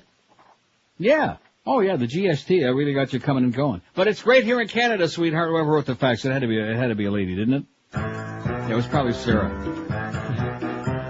Hang in there, Sarah. Nice haircut, by the way, sweetie. In fact, if Mo could have just found Sarah's barber before he got that piece, he'd look a lot better today. Don't forget the Mo Zone on our website on neilrogers.com. All this business all of a sudden with that one fax from that Teddy guy in Kindle. See, I don't take direction real well from the audience. People that want to tell us what to do with the website. Leave the website up to Beaner Boy and Eric, okay? They're doing a fine job with the website, especially Beaner Boy. Eric, he's got issues. Fine, and you notice now one person called and said, well, Donnie Darko was really a great movie, and everybody rates it so highly. And even my big 5,000-page book, The Video Hound, didn't somebody call, or at least a couple calls recommending it? Right. Why do you think I got it? Right. This book gives it 3 stars, 3 bones out of 4. 4 is the best. And I should mention again, I mentioned off the air to George this morning that Ed Wood's got 3.5 bones. Well deserved. Yeah, that Ed Wood bone. See, now if I would have said that near the Pharrell show, he'd be talking about somebody's package again. I love Pharrell, but he's just obsessed. I'm supposed to be the faggot. But he's obsessed with everybody's package, including his own. Check it out. He was talking about Vlad and his 40-inch package. Nonsense he's talking, about his trouser snake. Jesus Christ. 567-0560, pound 560 on the AT. I thought it was a macho station, is what it is, huh? Macho sports station. Well, what could be more macho than packages? Than a big penis, right. Here's a call from Miami. Hello. Hello? Yes, sir. Neil, how you doing? Yes, I am. Great. Got a couple of movie suggestions for you guys. Sure, go ahead. We're going to do all the... You know something? We're going to talk about movies as much as we feel like it. How do you like that? Perfect. No, seriously. This audience that wants to give us instruction, it's too much of this. Until it burns out, we're going to talk about whatever we want. Go ahead. Since George mentioned Scottish and Irish movies, have you guys ever seen Boondock Saints? No. What is it? Boondock Saints. It's got Willem Dafoe in it. Boondock... Saints. Yeah. Saints? Saints. Oh, Saints. Yeah. Really good movie. Never heard of it. Never heard of it. You guys should watch that one. And the other one is... Wait a minute. One moment, please, okay? Because I got this big 60,000-page book here. Now, how new is this movie? It's not that new, actually. It came out like in, I'd say 98, maybe, 99. 2 Bones, 1999, 2 Bones. 2 Boston Irish Catholic brothers, Connor and Murphy McManus, teamed with unlikely local heroes after the self-defense killings of some Russian mobsters who were threatening to close down their local pub. They turned vigilante, believing they're doing God's work to rid the world of evil, which leads to more slaughter. Investigating the crimes is gay FBI agent Paul Smecker, Willem Dafoe, who is shown reconstructing the carnage in a series of flashbacks. Sounds pretty interesting. It's pretty good. Okay. And the other one is Lock, Stock, and Two Smoking Barrels. By the director of Snatch, the precursor, very similar. Did you say Snatch again? Yeah, Snatch. Jesus. Guy Ritchie. Snatch is much better. But Lock, Stock, you got 3 Bones, man. But Lock, Stock is still good. Lock, Stock, and Two Smoking Barrels. Plot twist-laden British caper comedy plays like Tarantino and Crumpets. 4 dim hoods, Bacon, Soap, Eddie, and Tom pool their ill-gotten gains so that Eddie can play a high-stakes card game. They don't know the game is fixed, however. Yada, yada, yada. Throw in a wandering pair of antique shotguns and you have a good recipe for a cap-popping good time. Rock star Sting appears as the pub-owning father of one of the lads. Sounds 3 Bones, 3 out of 4. Pretty good. I liked it. Carlos liked it. What's it called again? Lock, Stock, and Two Smoking Barrels. I'll be damned. Okay, well, just Lock and Stock should be a good start. Okay, thanks a lot, Pally. Snatch is so much better, though. Yeah.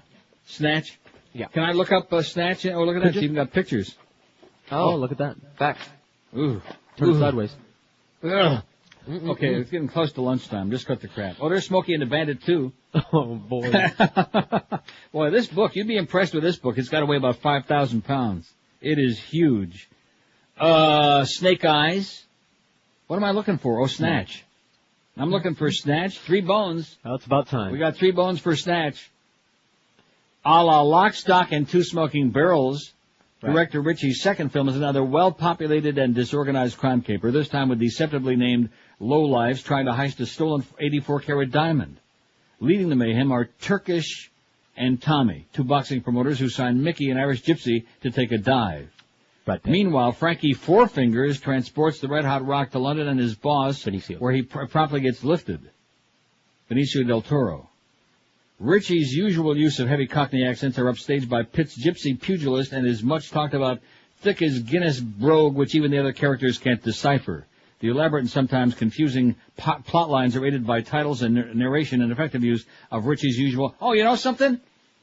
What? I gotta tell you, for once in my life, I have my thumb right on it. You know this movie, Donnie Darko? Right. Now, I think it's this review in this book. It better be, or I'm going to be pissed off. Because even though he liked it, and he gave it 3 bones, where the hell is it? Donnie Darko. Come on, you can do it. Donnie Darko. Even that, he says, no, this isn't the one. This isn't the review. There's a review I read online, I guess, where the reviewer talks about how hard it was to hear some of the dialogue and how he had to keep turning back. I did that about 4 times during the movie last night. I thought it was just me. I thought, wait a minute, what did he just say? That was an important line there. And I had to flip it back to hear the line again. And here's the reviewer writing the same damn thing. Inexcusable. Well, how about The Godfather? I heard it fine. The dialogue in The Godfather is you got to have that thing cranked up and you have to have absolute silence. You can't have like a bunch of racket going in the background. You better. And see what the hell's going on with that. 19 till noon at 560 WQM. Don't forget Joe Rose, the little dog for the mad dog at 2, the humper in the studio at 4. What just happened there? Look at that. Can you believe that? I dropped Sarah Goldfarb.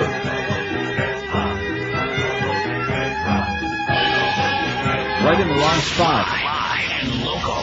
We're Sports Radio 560 QAM. Lollipop, little boys?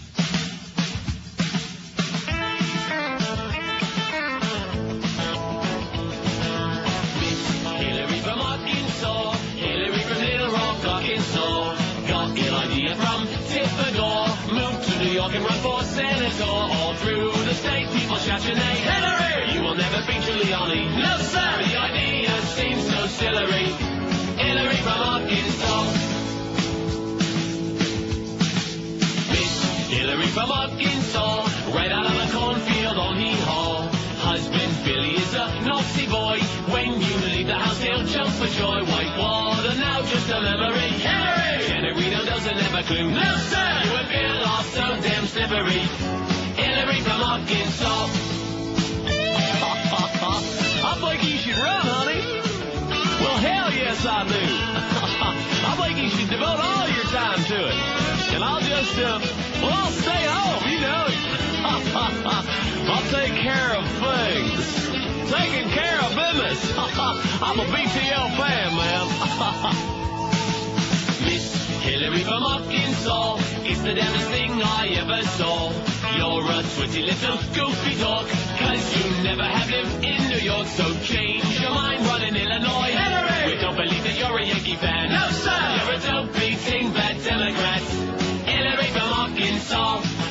H-I-L-L-A-R-Y! Hillary! Hillary! 148 votes on the poll. Which of these do you think best describes Hillary Clinton? What is it? 148.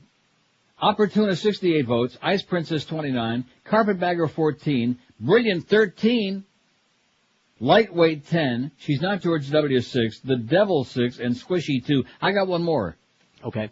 Small potatoes. Yeah, they are kind of small, aren't they? Yeah, small taters. No, seriously, small potatoes. That's what she is to me. Tater tots. Mm-hmm. Small potatoes. So there you go. There's one more. And I'm going to tell you, I have the book right in front of me, though. I've got a real great idea here momentarily. Because here's our last call from North Miami Beach. Hello. Hello? Yes, sir. Yes, talking about movies, we rented a movie. We're not into comedies, but we rented a movie called Sordid Live. S-O-R-D-I-D Live. Sordid Live. It's advertised as a black comedy about white trash. It's with Bo Griffin. Bo Bridges. Bo Brummel. And what the hell is that? Bo Derek. No, Bo Bridges and Olivia Newton-John it opens up with. It's about people in the Texas, I think it's Texas. But it has a little gay theme in it, which is from the beginning of the movie to the last of the movie, after the credits, you will be hysterical laughing. Really? Yes, the name of it is Sordid Live. Well, let me look it up now. How long ago did you see this? I saw it about 4 weeks ago, about a month ago. It came out, I would say, no more than 5-6 weeks ago at Hollywood Video. But I think you can get it at Blockbusters. I don't know. Not in my book. How do you like that? Sordid Live. I guess it's too new. Okay, I got it down. Thanks. Okay, thanks a lot. Bye-bye. Okay, that takes care of our calls for today. It's been nice being with you. Well, you got those soundtracks. Oh, yeah, I do.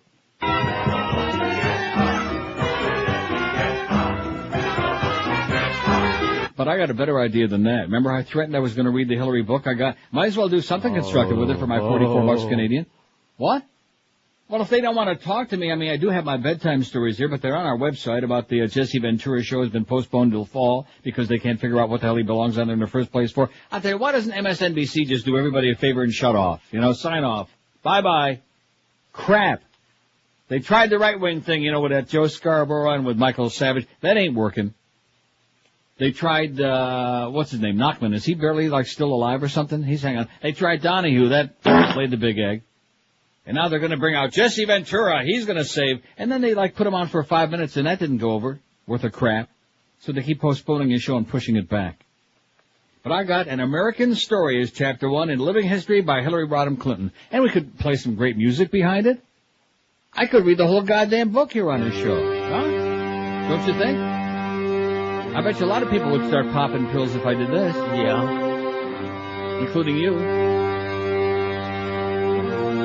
I'm not waiting. I'm starting right now. Well, I'm just telling you right now. I don't want to threaten the audience, but I'm going to read the Hillary Clinton book in its entirety, which will save you. How much did I say, American? $28. Right. Save you 28 big ones. 567-0560, pound 560 on the AT&T and Verizon wireless line. 10th of June, man. 10th of June. It's payday. I got paid a day early, and of course, Beaner Boy, he don't get paid at all this time because he was a bad boy. And I don't know why you keep relating that to to what he does on the internet. It's got nothing to do with anything. That's what you said. Yeah. The point you made is that they should appreciate him here because of all the work that he does for us, and you used the internet as an example. And I retorted, nah, that's a bad example because they really hate that. I said that I appreciate what he does there. I didn't say that they should appreciate it. They don't appreciate anything. They don't appreciate what I'd been doing for them. We worked our ass off for 5 freaking years in that place and got them #1 ratings and made them millions of dollars. And what did they do? They screwed around with the show and stuck us on there 9-1 and killed the goddamn show for a year plus. You don't appreciate that? And stuck on a guy like Mo Howard David at the head of us who was sandbagging us every chance he got and tried to get everybody fired. Yeah, that's the appreciation they got. Are you kidding me? Like I've told you a billion times, there's only one bit of appreciation you'll get out of that company, and that's twice a month on payday. And in Carlos's case, none. George should have told me all this stuff before I started working here.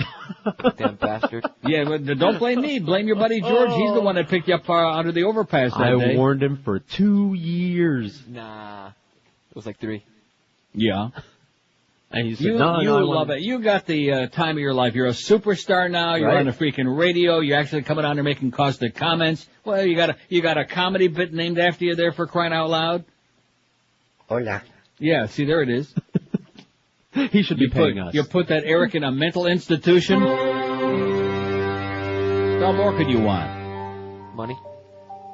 See, now you're getting carried away. That's not the Beasley effing way. It's the money part, okay? Hasn't even been here 2 months. In fact, maybe Harry and, what's his name? Harry and, what the hell was the other character's name? Tyrone. I don't know. Ty, that was his name. Was that? Yeah. That was great!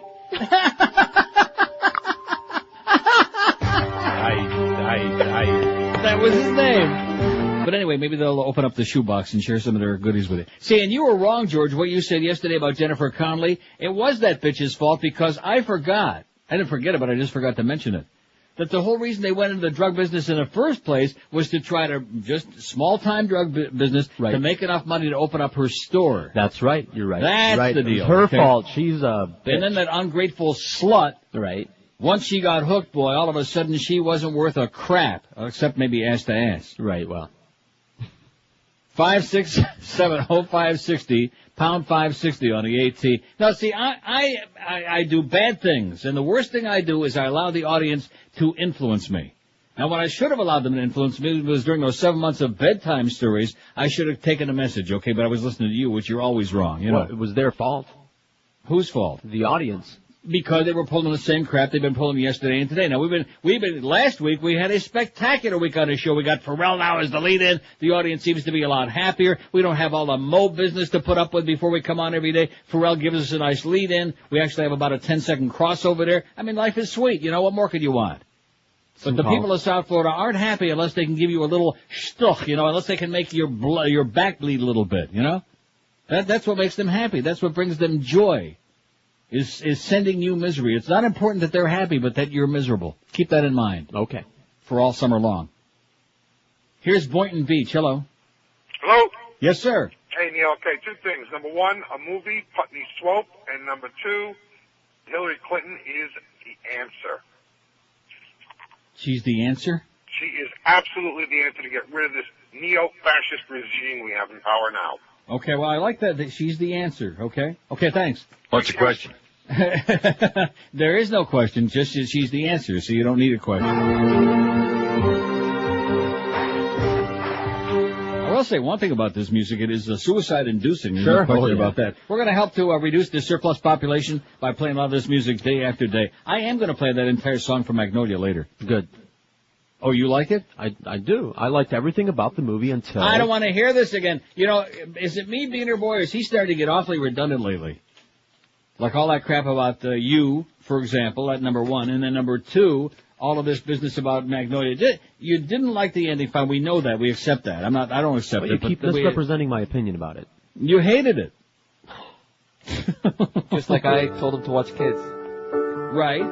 Well, who the hell did tell me to buy that piece of crap? Carlos. Yeah. Yeah, you told me to buy it. My Alzheimer's ain't that heavy duty yet, okay? I'll swap you for the Hillary book.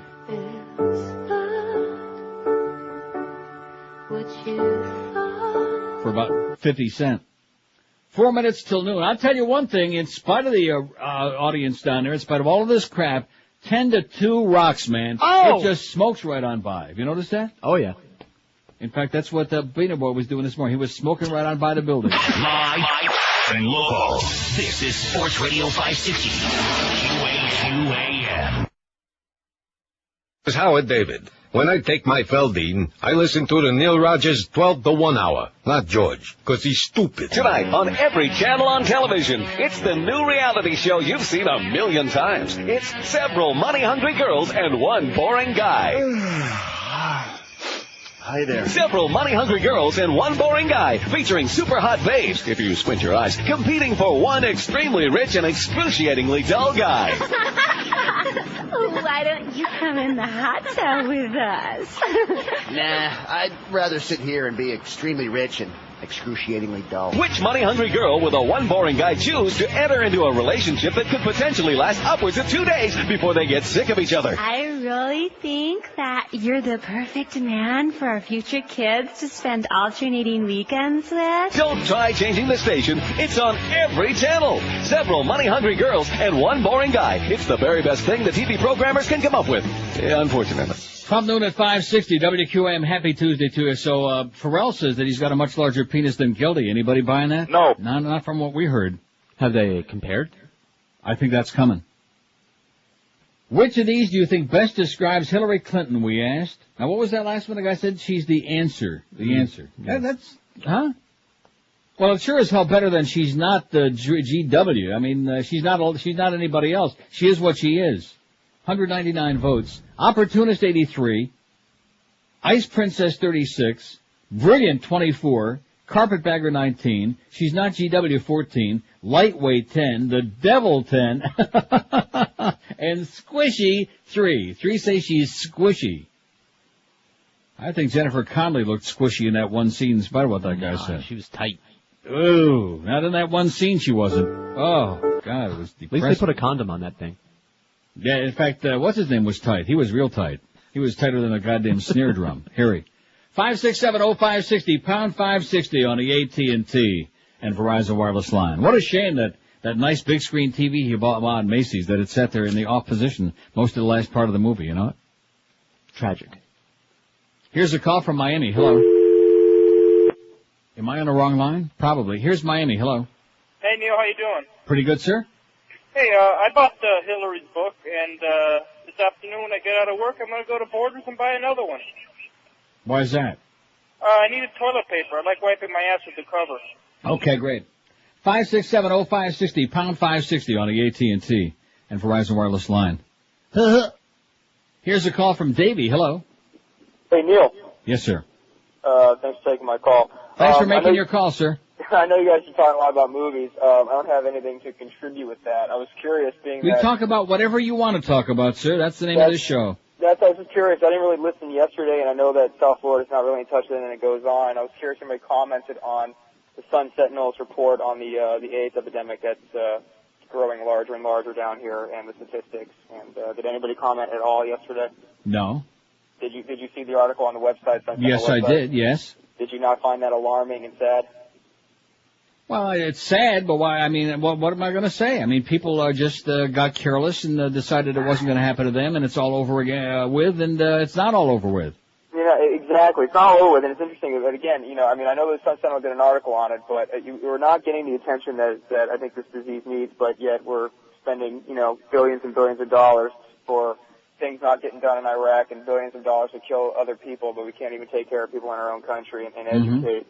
And it's just, I mean, I'm not calling to sit here and try to connect the war versus healthcare, here in the nation, but it was really just another shocking article, and as we continue to try to be an educated state, that it's just a really sad state of affairs, and I don't know. It's like nothing ever gets said. Something quickly gets mentioned, and then it just falls underneath the carpet, and nobody ever. You got it. That's right. It's that 3-second attention span. Now you're talking.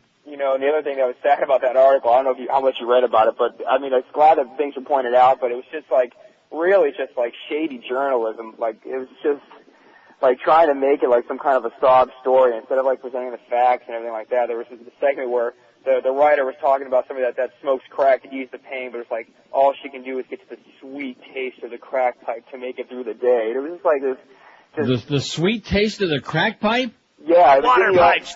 It was in the article. Check it out. It was in the section where they're talking about the African American population. You have to be schmitting me, man. The sweet taste of the crack pipe. There's a sweet taste of crack when she hits the pipe, a sweet taste of crack pipe. It was just like this, like, I'll wear this the way I want to, It was just, it was good that they're trying to make a point, but this is, again, just another crack. Yeah, but just remember what publication you read it in, okay? So another make-believe newspaper. Neil, listen, I thank you as always for preaching the truth out here to us and for everybody that wants to listen. And another great book that's on your site that you need to read is called Why Do People Hate America? And it's written by someone named Zadin Sardar and Marilyn Wynn Davies. And I think it's a lot more well written and less opinionated than the Gore Vidal book. It's by a group called the Disinformation Company, and it's about a $12 read. It is an amazing book. It asks the question of, people Christ, say, and I wasted $44 Canadian on this piece of crap by Hillary. No. This book is, the question is like, why do people hate us? And the question is, first you got to ask, who is people, and second, who is us? And this really shows what we're doing to the rest of this world, and it really shows how we view ourselves, how the rest of the world views us. I'm gonna get my crack pipe in a second if you don't stop. I'm sorry. Go hit that sweet tasty crack, Neil. Okay. Have a great day, pal. Thanks. Here we go. Come on, Sarah. Smear up that Bialy with a little cream cheese, honey. It's great. Oh!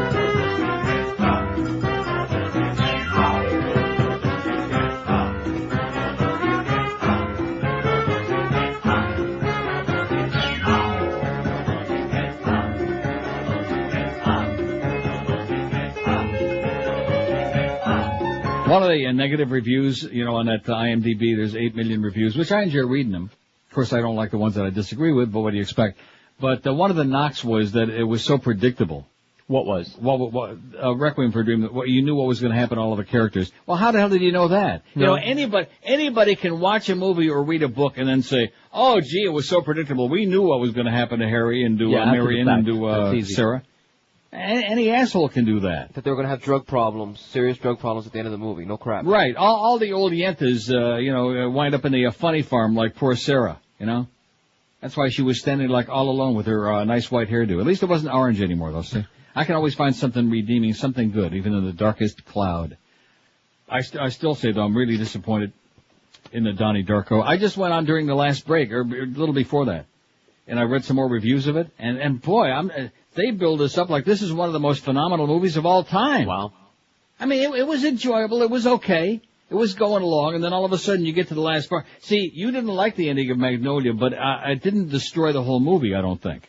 No, absolutely not. But in this case, the last 5 or 10 minutes, I was just, when the thing ended, I just said, like that, just like that. Yeah, I started like dancing around the room, hitting the walls. I hate that. Oh, man, like I wasted an hour and a half for this? God, and he didn't even look all that bad, Jake Gyllenhaal, whatever the hell his name is. Not great, but he was not okay. 5670560, pound 560 on the AT&T. In fact, I'd rather read the Johnny Dark story than Donnie Darko.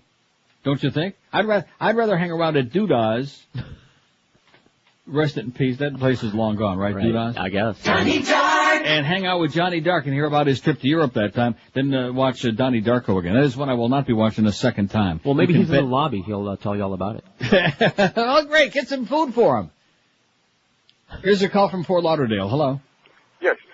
Yes, sir. May I suggest 2 movies, or? Sure, why not? Don't be defensive. I hope I'm not repeating myself. Harold and Maude, I don't know if that's been said. Well, what do you mean repeating yourself? I hope somebody hasn't already put it on. No, Harold nobody ever said Harold and Maude, yeah. And there's one, it's an Italian, but it's English dubbed. It's hilarious if you can find it. It's called The Au Pair Girl. The Au Pair Girl? Yes. It's well worth it. It's hilarious. It's dubbed in English with those, with those funny characters, and right. It's just hilarious. With those crazy Guidos. Okay, thanks a lot, amigo. You're welcome. Arrivederci. 5670560, pound 560. You're making a list of 5,000 now. I will be broke by the time I get through with this hobby. It's a hobby, you know? Right. I just never, late in life, I decided this was my hobby. I was never into watching all that many movies, just sitting around. But I just enjoy it, because I will say this, Donnie Darko, the ending was disappointing. The rest of it was fine. I enjoyed it. Ending killed it. But all of these other ones that I'm watching here these last few weeks, I'm loving them. Right. They just keep getting better and better, and I realize how much stuff that I missed that's really good.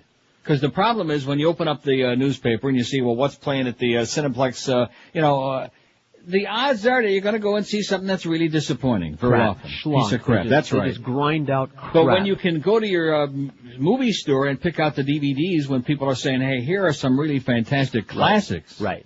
And you can spend your time doing that, then you say, all right, then you're doing something useful that you enjoy. As opposed to watching a pile of crap for an hour and a half. Oh, there's little else that gets better. And then not to mention, of course, our Easter eggs, which I did figure out the Memento thing yesterday. It's very simple. Yeah. I just printed out that page from the Easter egg website.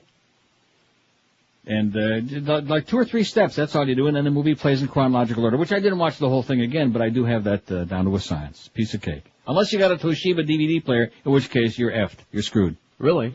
Yeah, it doesn't work. Huh. It does do some things, but then it doesn't play the whole thing in chronological. It does whatever. I don't like Toshiba anyway. Yeah, screw them. Here's a call from Tamarack. Hello. Neil? Yes, sir. Hi, I was calling in regards to this thing with Hillary's book. Yes. And the one thing that I noticed is that the right part of the conservatives are loving the fact that this book is coming out for probably the biggest reason is that Bush is going to be under a lot of scrutiny in regards to these weapons of mass destruction. I think this is the biggest controversy probably since Iran-Contra. Yeah. Forget about Penisgate and everything else that goes along with it. Uh-huh. But it's amazing to me that the lead story, when you watch all these news, all these talk shows and all these think tanks, is Hillary's book. And when she knew whether or not Bill was fooling around on her, who really gives a crap?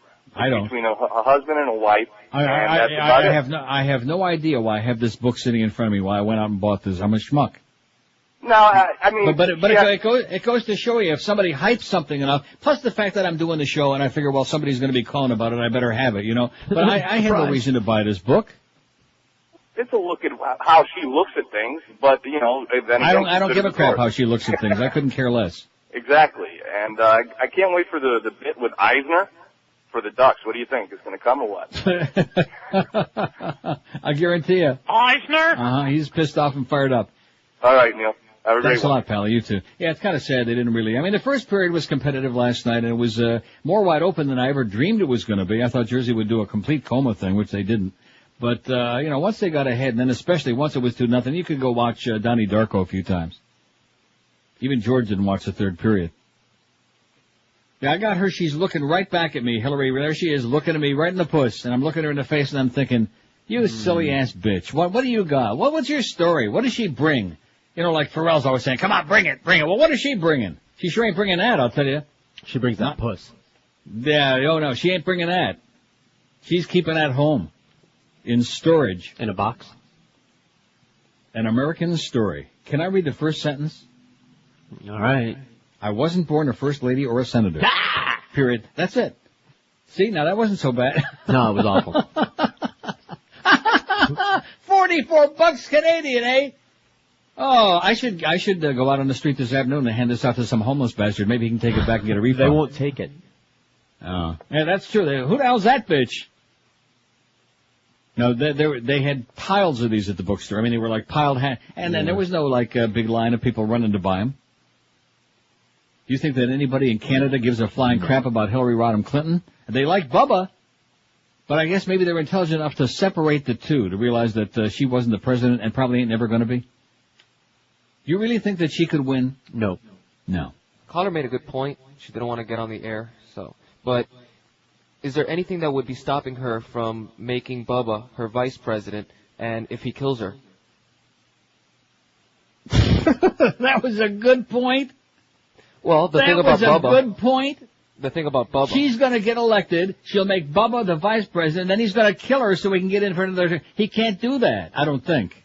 I don't think he can be elected again. Well, get with the legal department on that and check that out, okay? See, you notice? Now we talk. I said something good about him before. Now he's doing his own talk show off the air. I warned him about passing along the caller's material.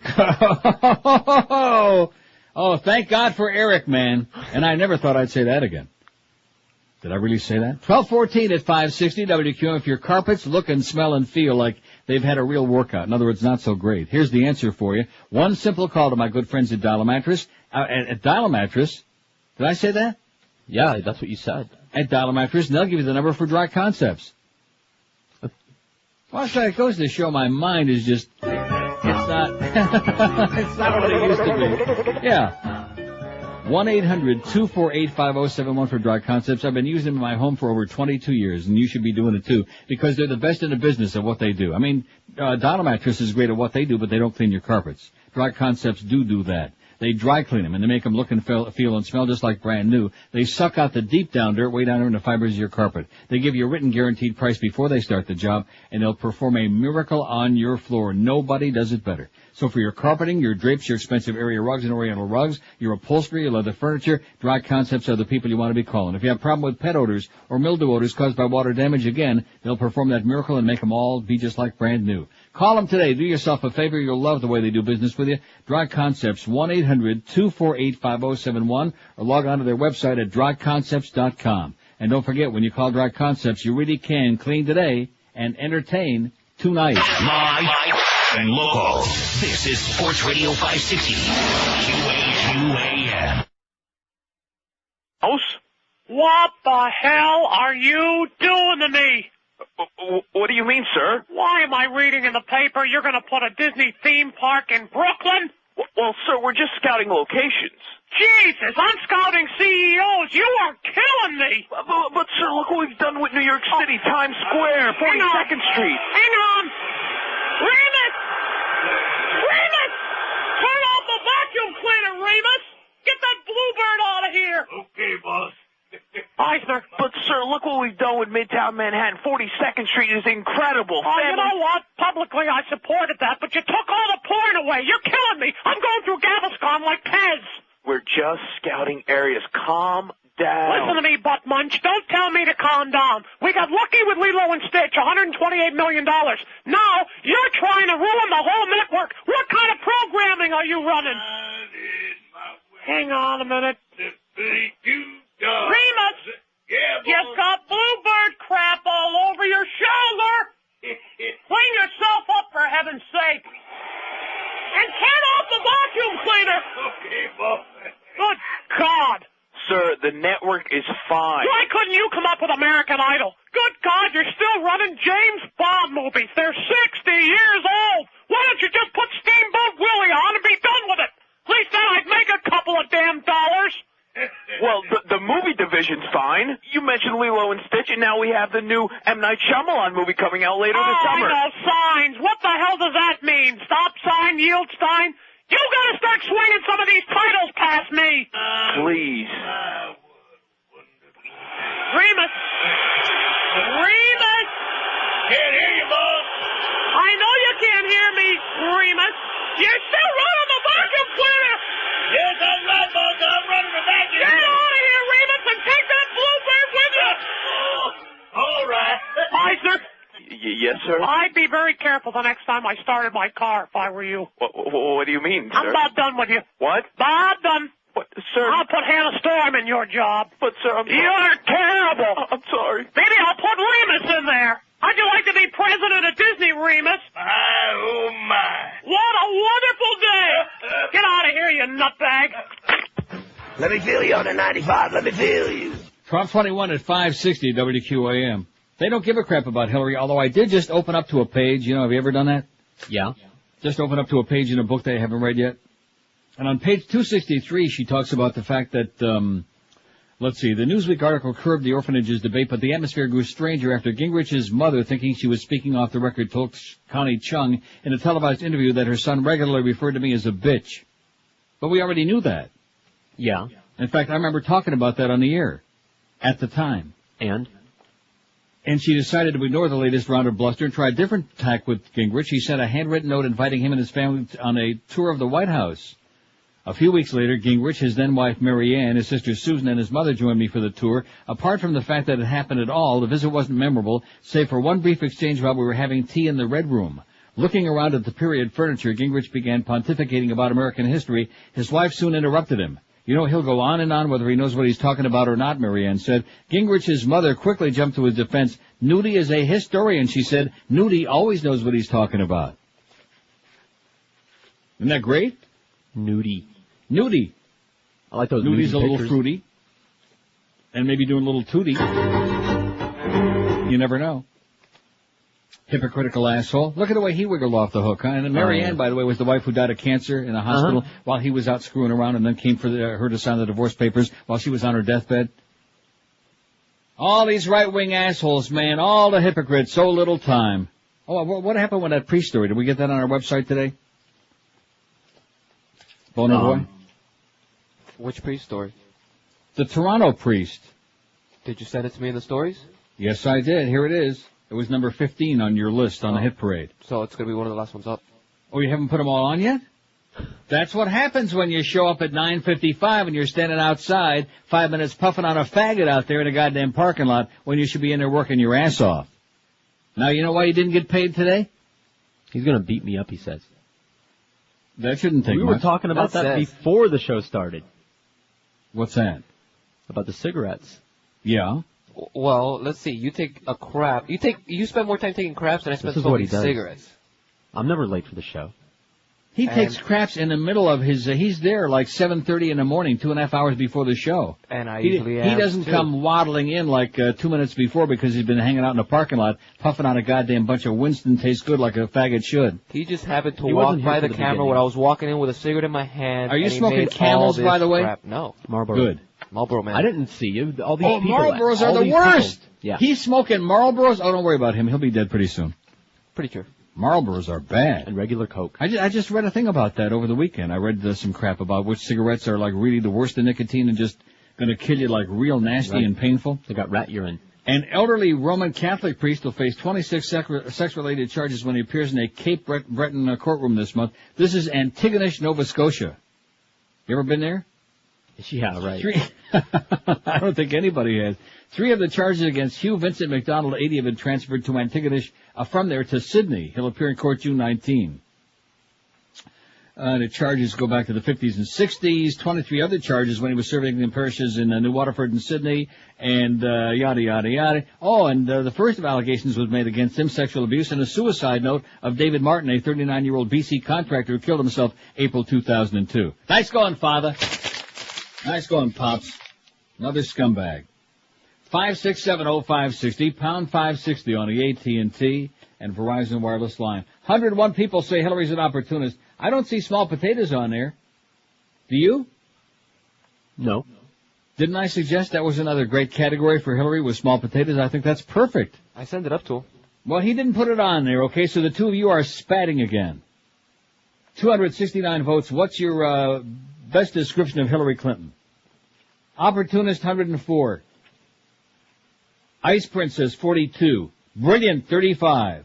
Carpetbagger, 28. The Devil, 26. Just like Tommy Mottola, the Devil. She's not George W., 23. A lightweight, 14. And squishy, 3. So our categories that we voted for came in last and next to last. Because I voted for lightweight and you said squishy. Yeah.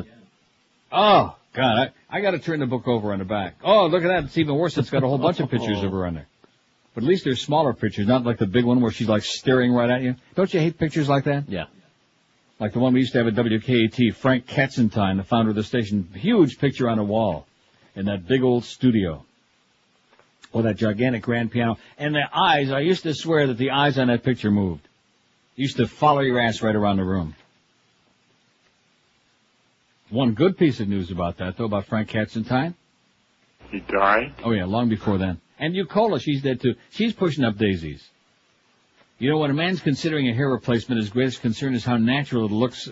Can other people tell? Things like that. Boy, another one of these people. Oh, Troy Stratford. No wonder. You can always spot a bad hair system, but how many good ones go unnoticed because you think it's the real thing? Chuck Alfieri has designed and supplied hair systems to show business celebrities for more than 35 years and has appeared as a guest on Good Morning America, The Today Show, CBS Morning News, introducing his patented natural hairline system because it's the most amazing one in the world at an unbeatable price. Right now, Chuck Alfieri is offering his summer special hair system for only $549 for first-time customers and service and repair on all types of hair systems, including shampoo and trim, for only $50. Where can you get trim for $50? I'll tell you. Charles Alfieri's guaranteed you to try. Seriously, Troy, so help me God, if you ever do this again, I'm going to take those naked pictures and send them to the Herald and the Sun Sentinel. Try his hair system. This is the worst piece of swill I have ever seen in my life as an excuse. Have you got it there, a copy of this? Somewhere. Under something. Systems, SYTMES. And that's one of the best lines in this thing. Anyway, try it for 30 days. If you don't love the way it looks and feels and smells, return it for a full refund, or just get all your hair chopped off like Troy Stratford. Make sure they don't take the brain out this time. Jesus Christ, Troy, if brains were dangerous, you'd be as safe as home plate. Chuck Alfieri, the benchmark of the hair industry, can help you out. So forget about those mousy-looking wigs like Mo has got on his head. Forget about holes in your head and dangerous pills. Get yourself a great-looking head of hair and look younger and better than you ever dreamed again with Chuck Alfieri. Call him toll-free and tell him that Troy Stratford's a putz, by the way. 1-800-321-2413. When you look at Troy, the first thing you think is, what the hell would he know about hair? 1-800-321-2413 or log on to Charlie's world-famous website, charlesalfieri.com. Live and local. This is 560. The radio's all yours now. QAM. We've already taken drugs this morning. We do have a lot. We need more, and that's what this meeting and these announcements are about. We need to ask also, why aren't we doing drugs with other drugs? I remember more than 30 years ago, I was exposed to some of the greatest drugs in the country. So I know firsthand from 30 years on my own behalf and watching experts. So I hope that all of us will see this as a beginning and that we will be even more committed to drugs. Thank you all very much. Oh! Thanks, Hillary. I don't see small potatoes on that poll. I'm starting to get really pissed off and fired up, you know what? I'll give him a call. Give him a call and ask him what the hell he's doing, okay? Interrupt some of his brunches and lunches and other feedings, okay? I mean, how long would it take to put small potatoes on there? In fact, you probably shouldn't call and mention small potatoes, because if you mention potatoes, see what I'm saying? Yeah. Where are you going? It'll be like a subliminal suggestion.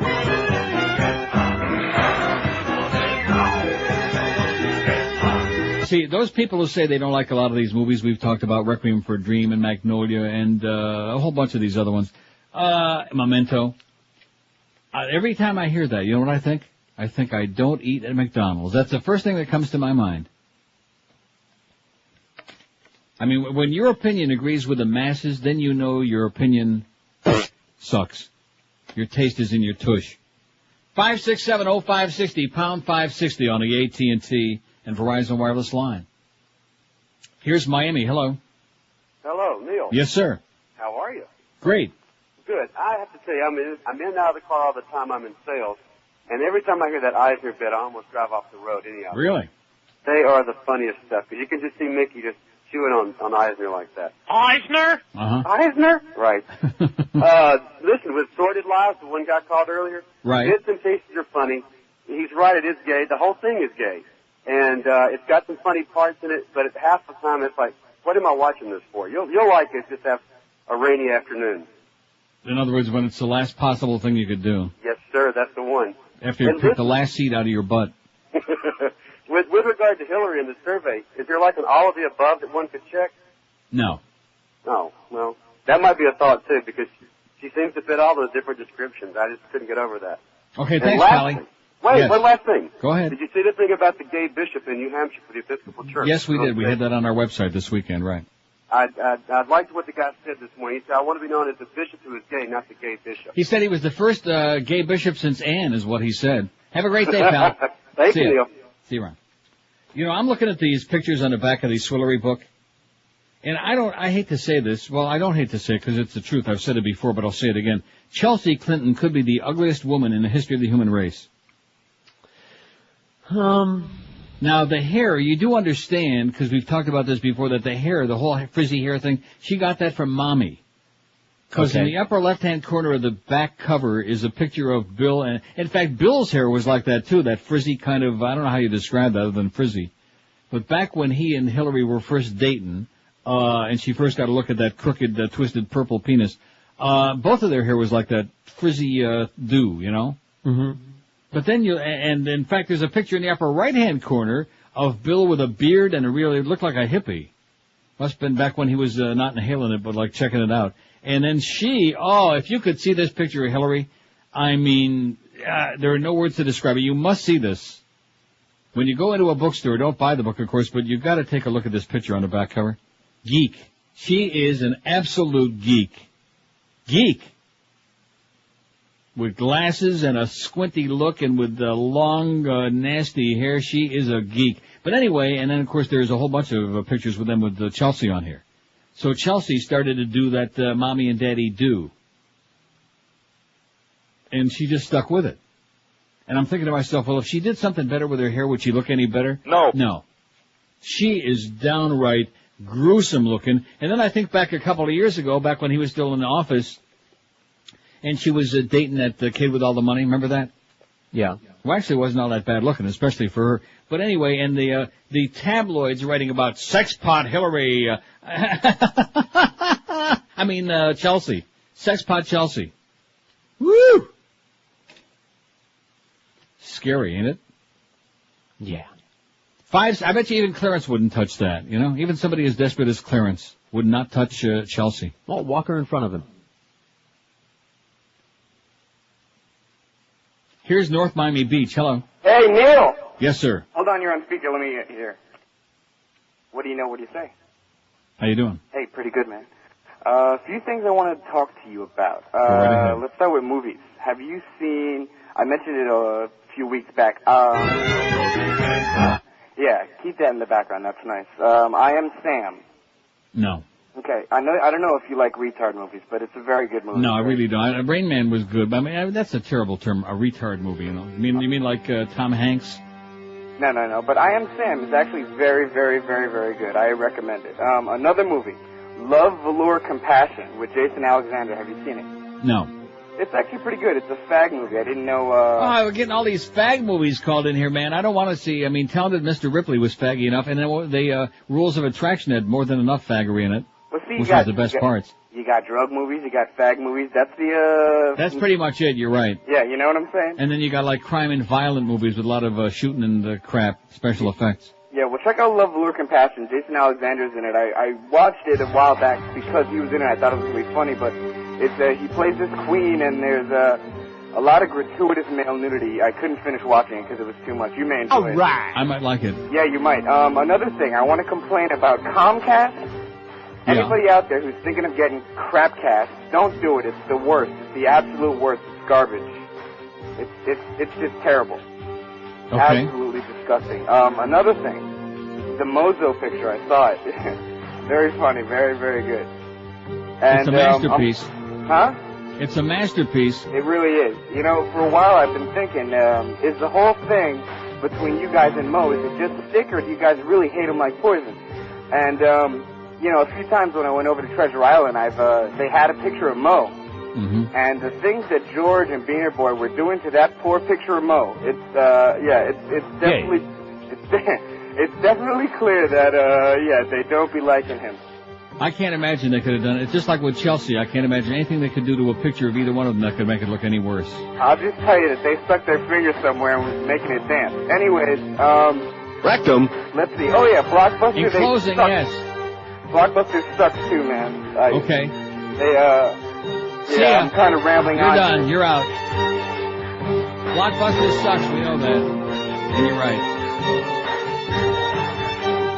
Incredible. Unbelievable. All right.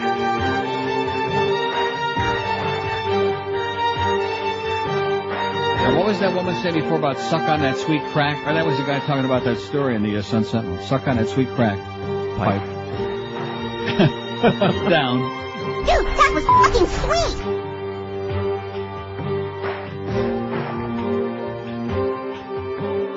Oh! Wow. I'm emotionally drained.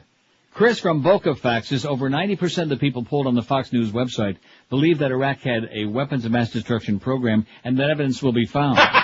As Neil says, what's the point of trying to convince the American people of anything? They're just as dumb as dirt and more than willing to be manipulated by their leaders. It's just one less thing they need to do every day, namely think for themselves. The party is taking care of all of that for them. Resisting mind control is unpatriotic breed, work, prey, and goose step, says Chris from Boca, who is absolutely correct, sir. We're Sports Radio 560 QAM.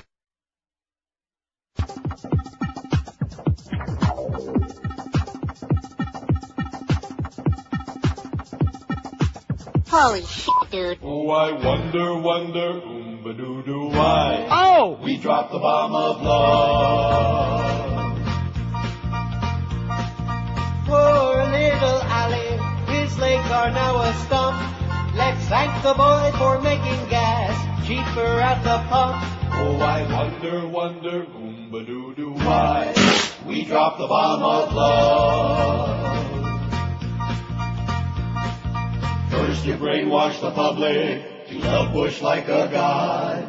Then you hijack the U.S. for all your corporate buddies to get anything you want. You conquer them and tell them, give democracy a chance. Then you pillage and you plunder for oil, water, and natural gas. Oh, I wonder, oomba-doo-doo, why?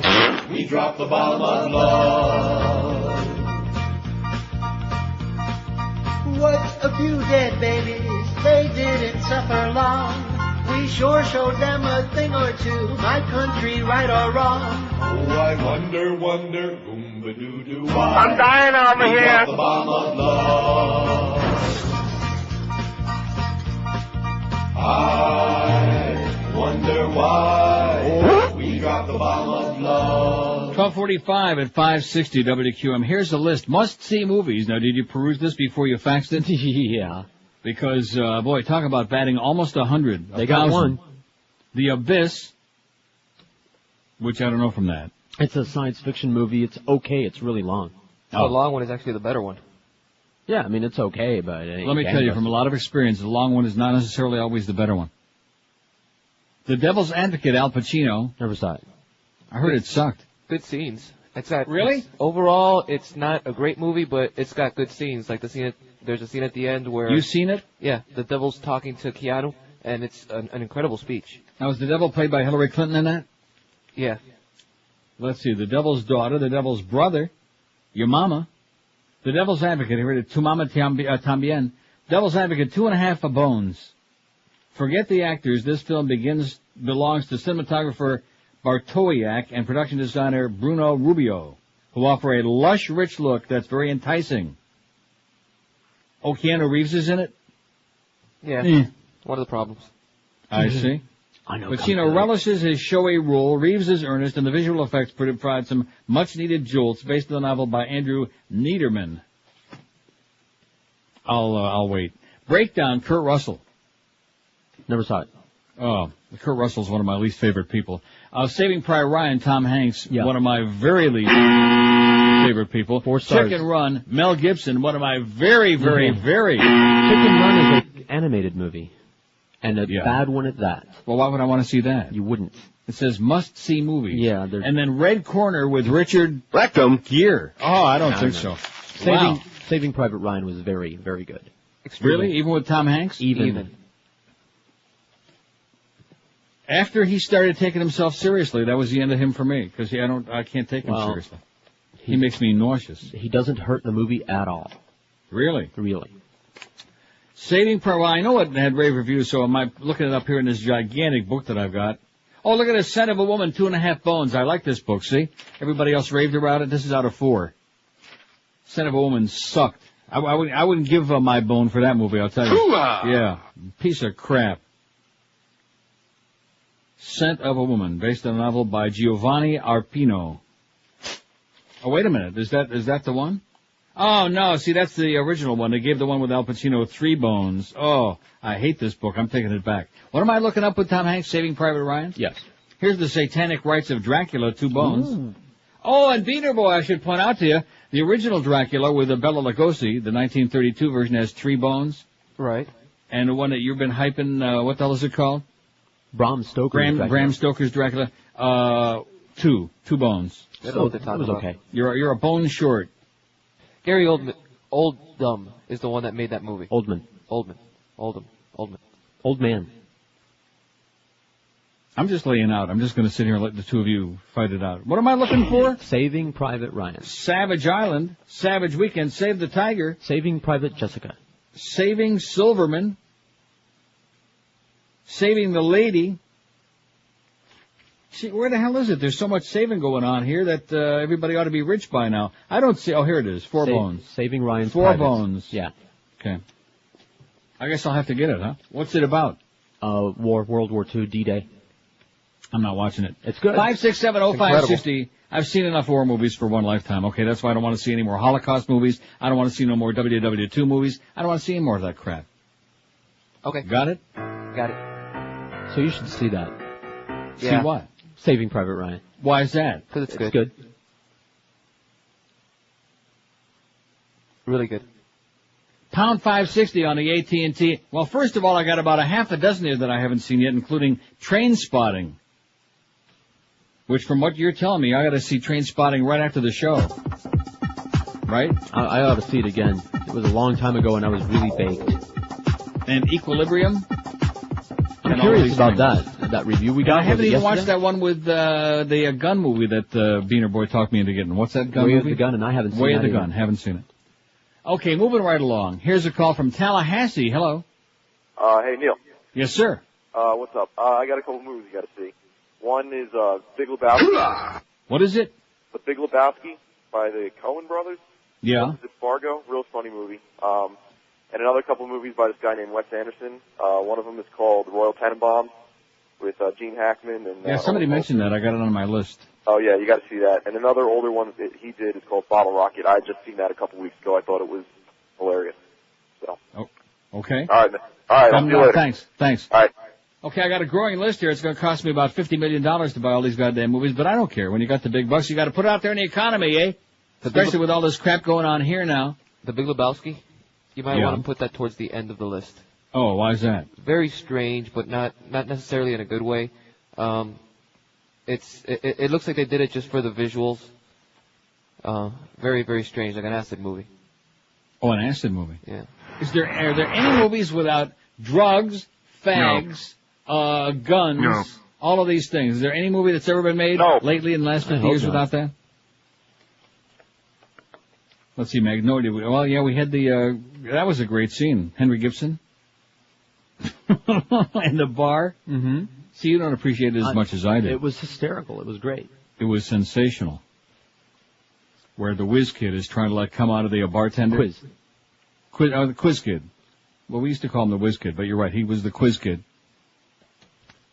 And if he could just get those goddamn braces, don't you think that would do it for him? No. That would be like Chelsea. I think she already had braces, didn't she? Did. She had braces. Did it help? No. No, she's still as ugly as. There's a picture of her in this Swillery book. I might as well get some use out of this thing.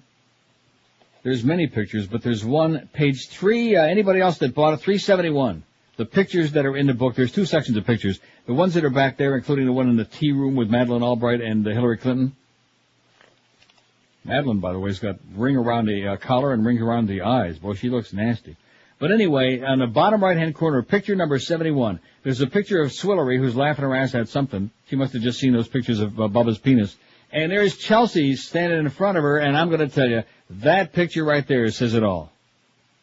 Hold it up so we can see. You see it? Oh, geez. Wow. Oh, my God. Wow. She is not of this world, Chelsea Clinton, I'll tell you that right now. As much as I like Bubba, but this daughter of his, I don't know what it's all about. Here's a call from Deerfield Beach. Hello.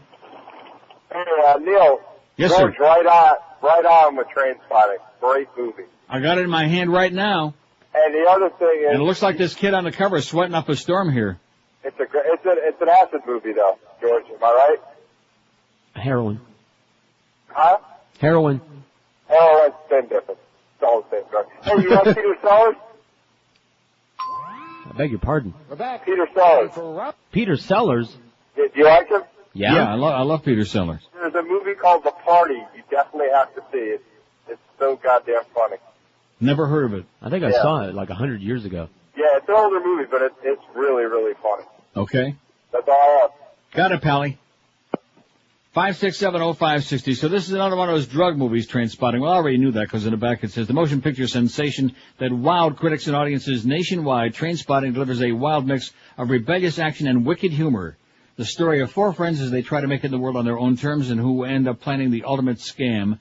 Powered by an outstanding cast of rising young stars, including Emma's Ewan McGregor and high-energy soundtrack, Train Spotting is spectacular, groundbreaking entertainment. Because that's what it says on the sleeve. Oh, the soundtrack is amazing. Is it? Yeah. Yeah. Well, if you're so stoned out of your mind, how the hell do you remember? I remember that. It's amazing the few things that I do remember, the crazy details. And one thing, speaking of remembering, don't forget to put all those additional movies that I faxed to George this morning for my list, since you've got me a day late and 60 movies short. Since you guys consorted behind my back to put that thing on there and left me hanging, holding the sack. George made me. Like that would be the first time. 5670560. I tell you, see, what George brought you in there for, you do understand this now, don't you? George brought you in to be his quisling. Right. Because you both speak the same language. You both got off the banana boat, you know. And so you're supposed to be his quisling. Human shield. His scapegoat. So the fact that, you got out of that website thing and just transcended his wildest dreams, this obviously is irritating, which is why he never fails to remind us that the rest of the building hates you for that. See? Just claims. And also messed with your timesheet so you didn't get paid today. See? 5670560, pound 560 on the AT&T and Verizon wireless line. I think I'm going to watch some frogs and toads fall out of the sky this afternoon. Just going to sit out on my balcony and look up in the sky and wait for that toad to fall.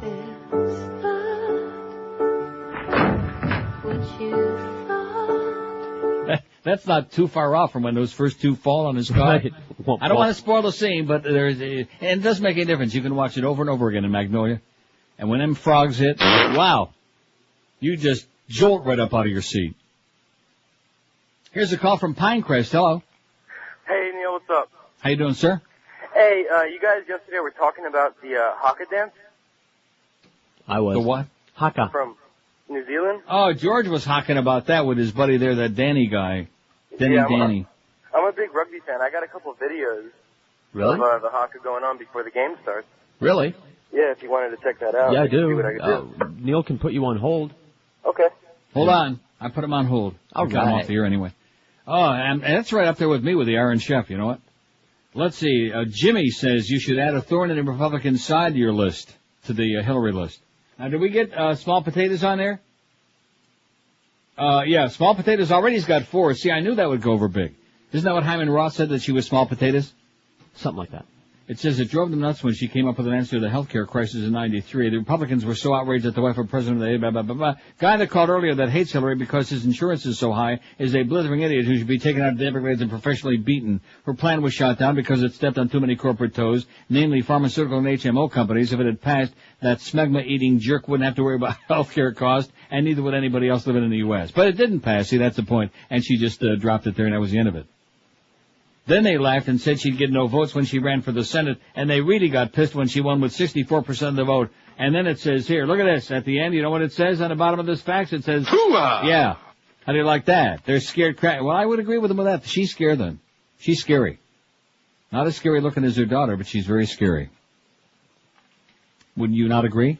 Oh, absolutely. I think that the Scares the hell out Republicans of are me. very, very nervous about Hillary because she's, just when you count her out, remember the Senate thing? Right. And that little goofball, that, what was his name, Lazarus? Yeah, but he was a little nebbish anyway. Yeah, but boy, I tell you, they thought that anybody could knock her off. Well, a lot of people hate her, and women don't like her too much, and then all of a sudden she... Of course, the fact that Gore won New York about 95%, that didn't hurt. Live and local. This is Sports Radio 560, QAM. I am Frau Ileana Ross-Leitman, and I like scrubbing my smelly gorilla ass with soap made from jewels and listening to the Neil Roque Comunista Hour. Gonna find. Hey, we're searching. Oh yeah, we're searching. Oh Lord, for those weapons of destruction every day. We gonna keep searching. Ooh, Lord, searching. Have mercy.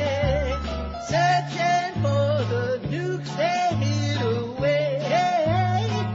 But I don't think we'll ever find them. They weren't there in the first place.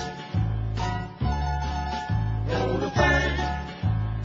Yay, high and low, from house to house and under every rug, to validate the spin of all those White House thugs. If you still need convincing, tune in Fox or CNN for another dose of lying from but we'll keep on searching. Ooh, Lord, searching. Keep looking for proof of all the nukes he hid away. But you know they ain't gonna find them. Ain't never had them anyway. 37 cases of monkeypox. I just mentioned that in passing. Now, what is that? Is it the prairie dog? Is that what they said is spreading it? Right. Well, you don't see no prairie dogs in Florida, do you? No. Armadillos. You got no prairie. That Got could be possums. the problem. We got lots of possums. Oh, watch out for that possum pox.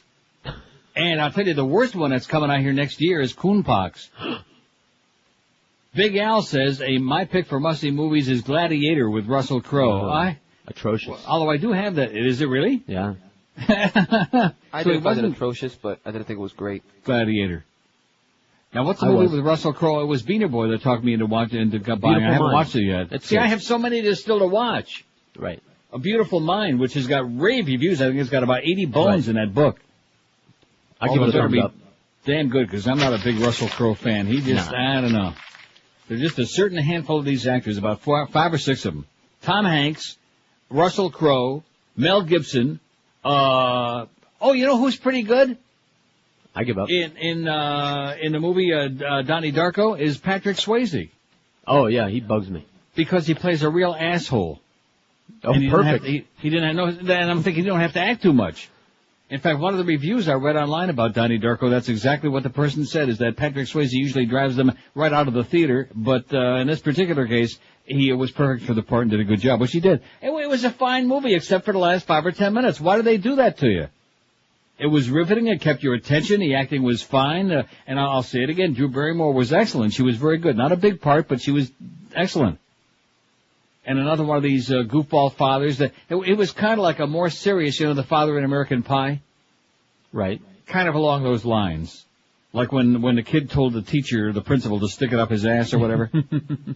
And he blurted, he just, just blurted out laughing. But, kind of dad that a lot of people would like to have, So if you have a good dad, it's Father's Day this Sunday, go out and get him $1 million or do something nice because there are so few of them around, Apparently.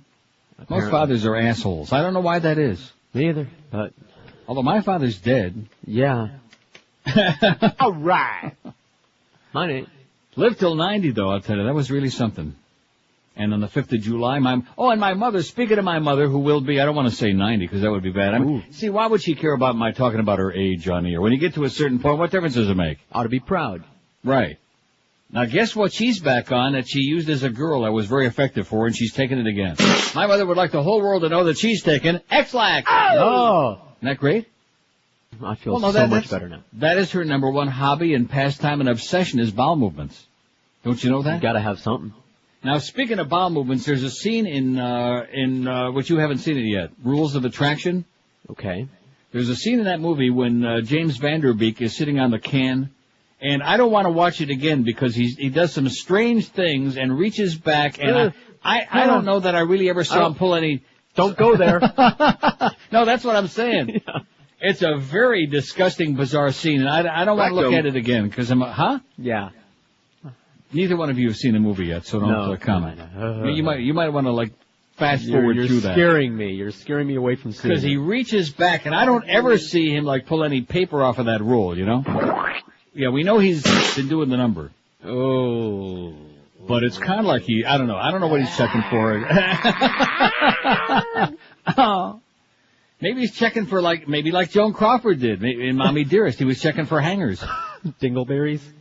Hangers. Klingons. We got a lot of those, a lot of hangers on at QAM. Here's a call from Miami. Hello. Hello. Yes, ma'am. Hi. Well, first of all, about Rules of Attraction. Right. I think the movie would have been a lot better if Ian Somerhalder would have lost the pillow in that scene where he's in the room with James Van Der Beek. Yeah, I'll agree with that. Just lose the pillow, please. Oh, yeah. That was great. Okay. Couple of things. First of all, did you know that Russell Crowe was in a fag movie? No. Yeah, it's called The Sum of Us. S-U-M. It's an Australian movie. I think it might have been his first movie. I'll be damned.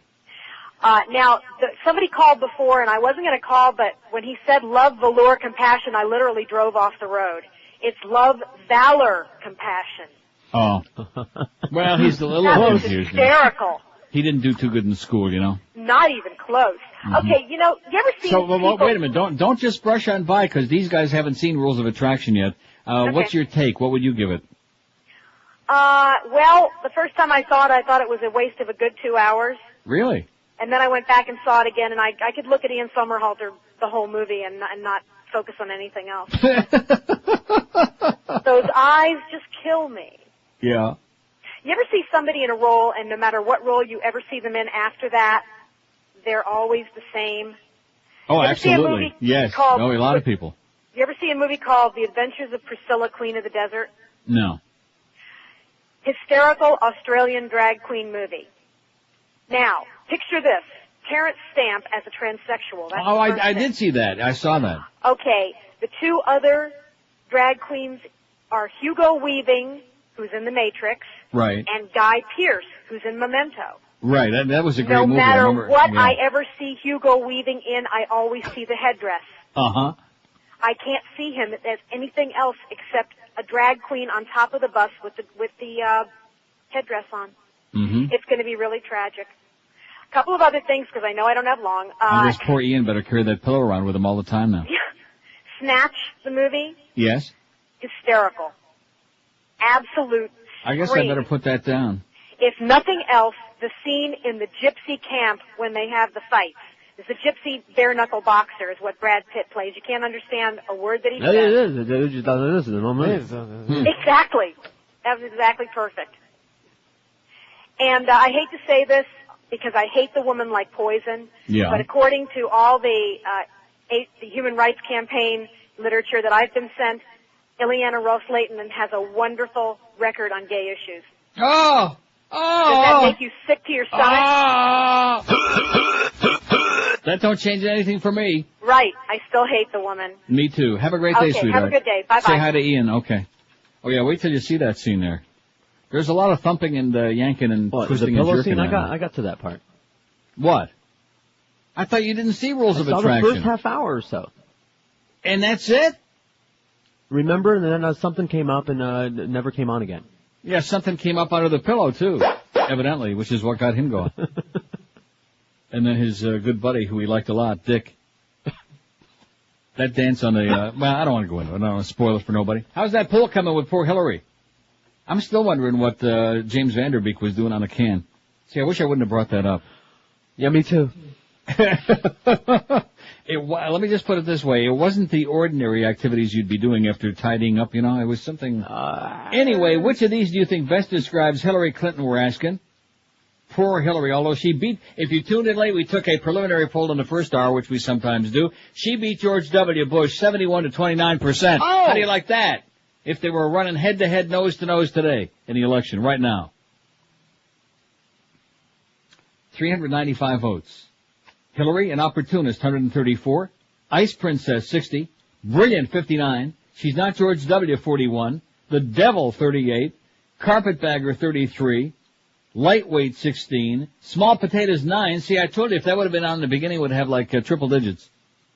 And Squishy, only 5. Only 5 consider her to be squishy. I would say Chelsea is squishy. You know what I mean? Ooh, well, you don't want to. Poke her with a stick. Am I right about her, or is that just me? Maybe it's, I don't know. No, I don't know anybody that thinks anything of that. She is not just, I mean, you know, a lot of us are ugly. I'm ugly, you know, certain people in that place are ugly. I don't want to mention Beaner Boy. But, she is really, I mean, in a league of her own.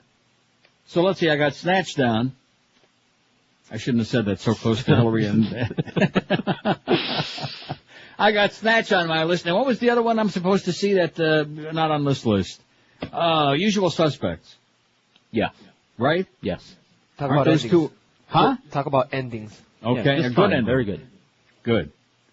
Because also, and you notice I have one call to refute Donnie Darko.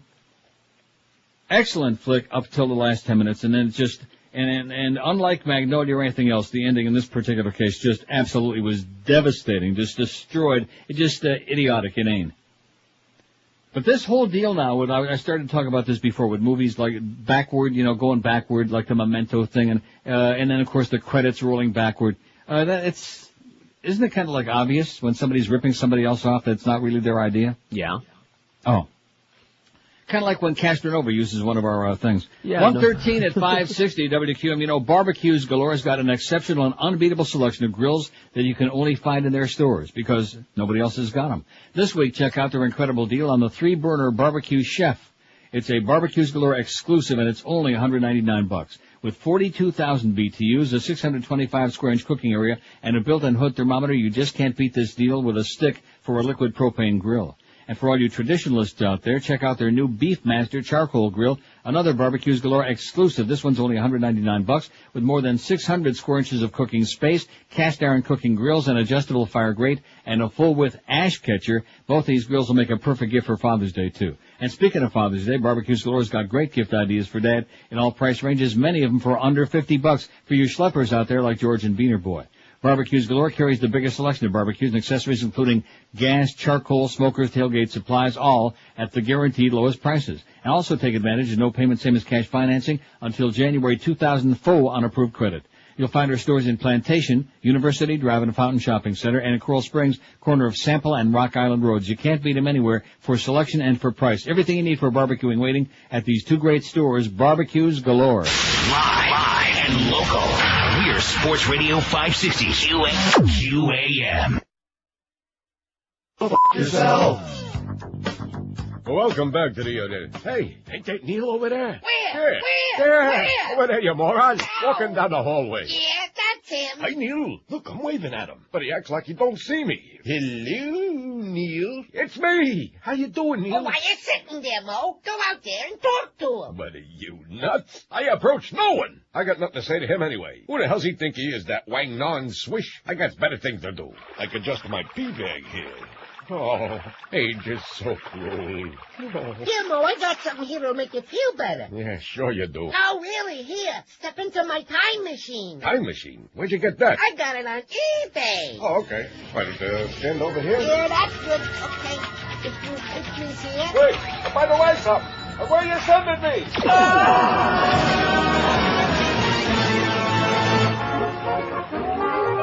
Wow, I must be in the 1930s or something. What a time warp. Like the one Volker Bryan stuck in. Hey, watch where you're going. Now, see here. Nobody talks to me like that. Do you know who I am? I'm Mo Howard David. You can't be Mo Howard. I'm Mo Howard. There's only one Mo Howard. And that's me, pal. Why, I made my bones when you were going doodle diving. Oh, a wise guy, eh? How many fingers I got up? 2. Take a closer look. I'm Mo Howard, I tell you. So, you're Mo Howard, huh? That's right. Take it easy, Mo. This guy's crazy. Shut up, you moron. Now, see here, lame brain. Hey, who you calling lame brain? Why, I'll have you know I'm a well-respected sportscaster from Paradise. Oh, is that so? Yeah, that's right. Well, for your information, I'm a proctologist. Says you. Sure, come here, I'll show you. Hey! Where do you think you're taking me? Nah, man, help me drag him back an alley here, you mullet head. All right, get his pants down. Are you sure, Mo? I said get his pants down. What, are you going to give me a hard time, too? That's right. Why, you oughta... Why, you, I oughta... Why, you, I oughta... Why, you, I oughta... Why, you, I oughta... Why, you, I oughta... 120 at 560 WQAM. Don't forget the new Mozo show, now ready for prime time with Gildy, 5 to 8 in the AM, preceding Pharrell on the radio. This is from Rich Pachter, this one. You notice he's not signing anymore, but I recognize the writing. Says, I don't think you'd like the Royal Tenenbaums, but it was hilarious. Not your taste, though, I don't think. I think I tried watching it once and couldn't get through it. Uh-huh. What's it about? It's just a mishmash. Well, what does that mean? It's just a mishmash. It's another anthological kind of thing, not unlike Happiness and Magnolia, but it wasn't working for me, so I bailed. Oh. But you will like the Limey... No, you won't. What? Oh, the Limey. No, you won't. Not much by to it. Steven Spielberg with Terrence Stamp, Peter Fonda, Leslie Ann Warren. Very good. Spielberg was responsible for that? I thought it was That's what it says film. here, the Limey. Boring. I thought it was independent. Snoozer. No, Steven Soderbergh. Oh, okay. Your handwriting is so bad, Rich, I can't read it. The Limey's bad? Boring. Yeah. Simone says, please let Neil know that when he watches the movie Snatch, there is an Easter egg to get subtitles for when Brad Pitt speaks. Wow! That's good. Yeah. Now I need to go get that. Yeah. Also, P.S., Simone says, Unbreakable with Bruce Willis. Nah, not for you. Can't stand Bruce Willis. He gives me the heebie-jeebies. But I will watch Snatch, and I'll check on the Easter eggs. See, if you go on at eeggs.com, and then you click on, because there are Easter eggs on computers and on TV and all, but if you just click on movies and then on DVDs, it's got the whole list. At least what they've discovered. See, I still don't understand that. If I buy a product, you know what it reminds me of? If I went to a restaurant, right, and I paid like $12.95 for lunch, okay? All right. And my lunch consisted of a cheeseburger with dill pickle and coleslaw and fries, okay? Just for example. All right, writing this down. And somebody said, well, you know, if you look in the basket under the rolls, right, there's some hidden stuff in there that nobody else knows about. But if you go on this website, you'll find out about what else is in your lunch that nobody else would know to eat. Right, we're hiding the mints under there. Right, we're hiding something. It's like, well, remember where's the logic in this? I mean, you're manufacturing something. I'm spending my 26 or 30 bucks or 20 bucks, whatever, for a DVD, just as much as the next computer nerd that goes out and gets it. Why should that person be able to see a bunch of stuff on there that I shouldn't, unless I'm a part of this cult? Same as the backmasking that they put on records for a while there, the hidden message backwards, just to create hype, like this is doing, to get people to go out and buy it, to discover the secret message. You got it. But how many people ever heard of this? I never heard of it, neither did you. Right. No, seriously. Until we started talking movies, we never heard about no Easter eggs. Well, now everybody knows. Yeah, all 30 of our listeners know about it. Easter eggs. So go to eeggs.com and it'll tell you. Although actually, once you get on there, and then you print out the instructions and you take it in your other room where the hell your TV is, like Memento, and I mean, that was very simple. It took about 30 seconds.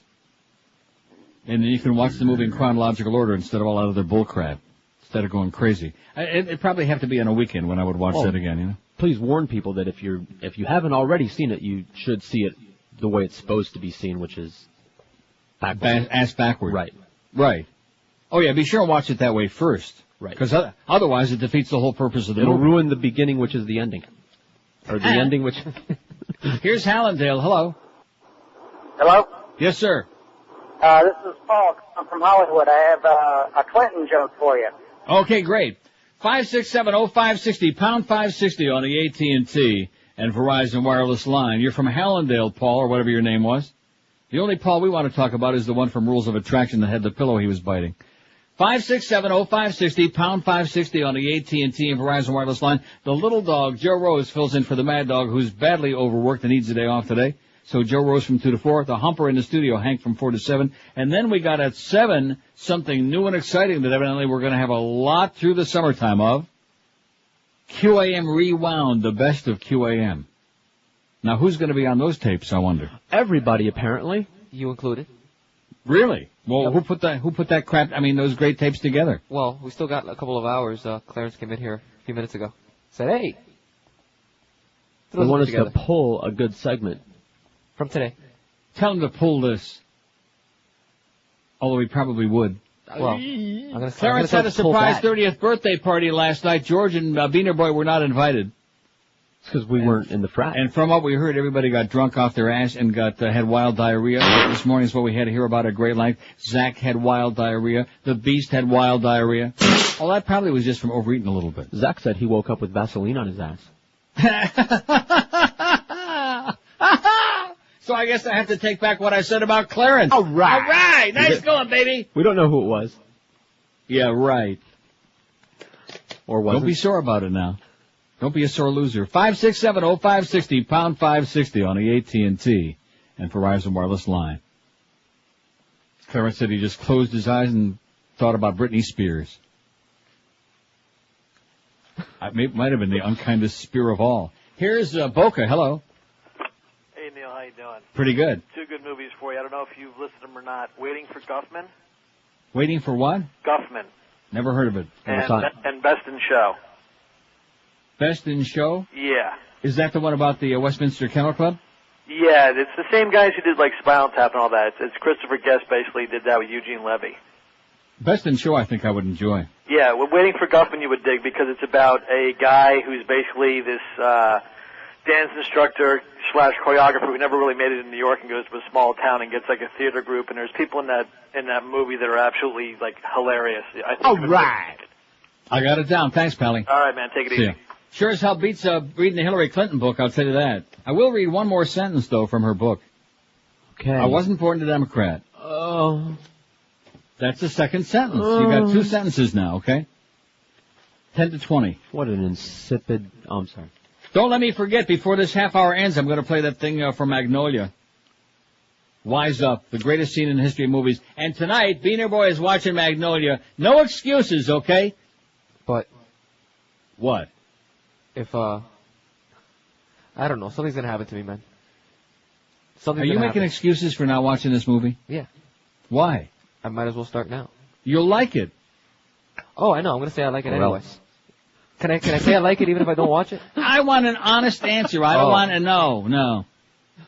Schmuck. And we will be doing an exam on it, as a matter of fact. Damn. In fact, we'll be That's asking... what Clarence told him. In fact, you better count the frogs and toads, one by one, side by each. You better do a count.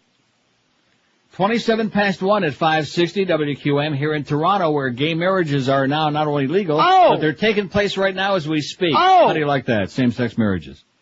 Marijuana, little loosening up on the enforcement there, decriminalizing, making progress, moving into the 28th century. While America continues languishing under the heavy hand of John Cover-Up-Those-Boobs Ashcroft. I'll tell you about a great place, the Asian buffet that you're going to fall in love with. There are a lot of other ones around now these days, but the best in the world is the Emerald Coast. 3 locations for you in South Florida, Pembroke Pines, North Miami Beach, and the original South Florida location in Sunrise. Start out with any of 6 different soups. You can try them all if you like.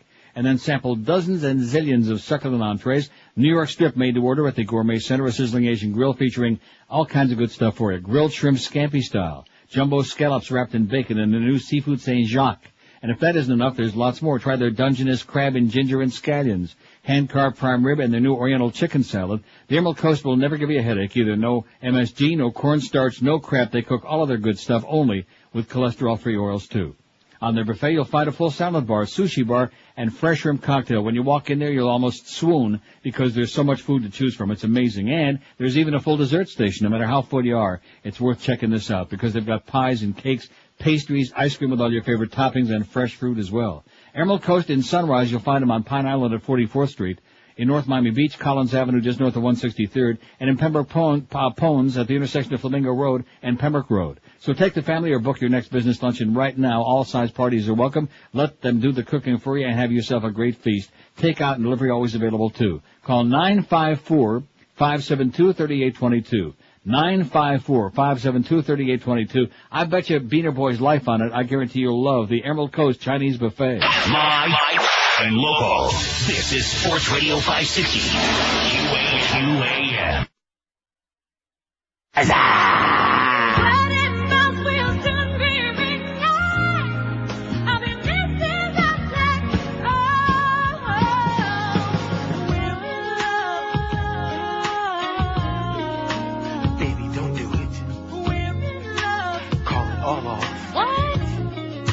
J-Lo, don't do it. It's such a thrill to get married, but people want me to be wary. They're just jealous of my fella. Shut up, I'm on here with that talent. I can't believe you want to marry Ben Affleck. Ain't you had enough of writing alimony checks? Don't you know that Ben Affleck's so flaming? Hold on, baby, he's already married to Matt Damon. Well, he is honky, my love monkey, so just leave us alone. We're good. About him I am not, yeah, we're good. He loves me and my butt was so good. I won't sign up prenup, cause he makes more than me, right? Ben's that guy and I'm so glad. Ben's a real dud girl, just another Chris Judd. Shut your mouth, you're making me mad. Just like his movies, this marriage will be bad. But I don't wanna be alone. He's a spoiled kid from Boston, just leave that boy alone. Now we both want to get in. It'll work out just fine until oh, the second yeah. one hits you, yeah.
It's not going to stop.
Here's the message for you, Beaner Boy. Just give up. Not gonna stop.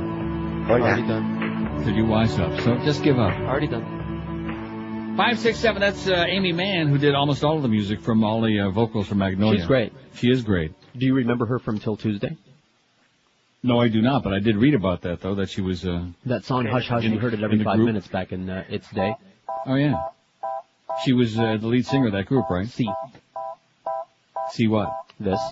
See that? One is the loneliest number that you'll ever do. Yeah. So I don't want to, force you to go see Magnolia, but believe me, you won't be disappointed. And if you are, you're an idiot. I mean, you got to understand that some of these movies that we're talking about, like Requiem for a Dream and Magnolia, they're very cerebral. And there are a lot of people out there who are like that. They're dumb. Not smart like Fredo, but dumb. And as a result, when you send dumb people out to see a cerebral movie, it's like, oh, gee, I thought that was really boring. And then what those people almost always will say was that it was boring. Right? Sure. Okay. And, of course, anything's going to be boring if you don't understand it. If it's going over your head.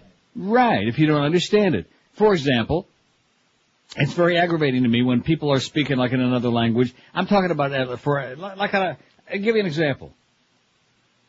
If I can find the goddamn channel here. One moment, please. Just hang on. Here we go. Pronto? Edda? Pronto? Edda? Oh, here we go. And see, this is a bad example. This channel has different languages. Ok, grazie. Now it's Italiano, okay? Yeah, I can hear it's Ci fosse ancora un intervento del pubblico. Now, I understand a few of the words here and there, but if I had to listen for a half an hour to that, it would be incredibly boring because I don't understand what they're talking about. See what I'm saying? Right. What are you saying? So if you don't understand something, then you say, oh, that's boring.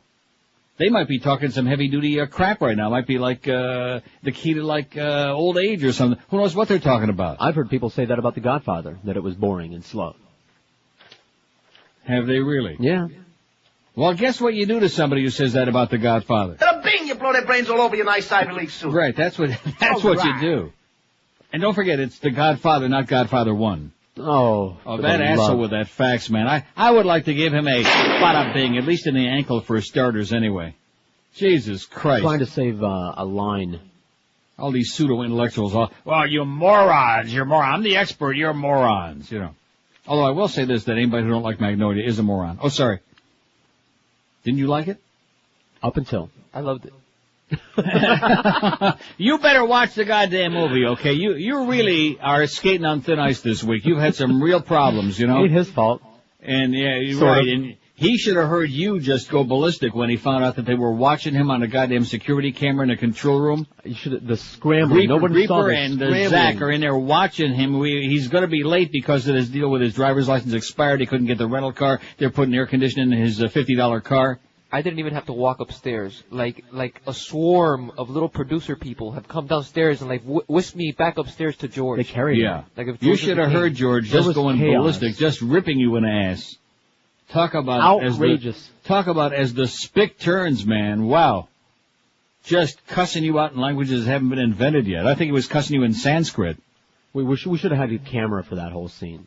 Yeah, he's down there diddling around, puffing on a faggot. In the meantime, George is wondering, is anybody going to be in there to start the show? And we're hyperventilating what's going on. Covering for him in here, and here he is casually smoking a cigarette on the camera while we're going nuts up here covering for his late ass. Hey, George. You slut!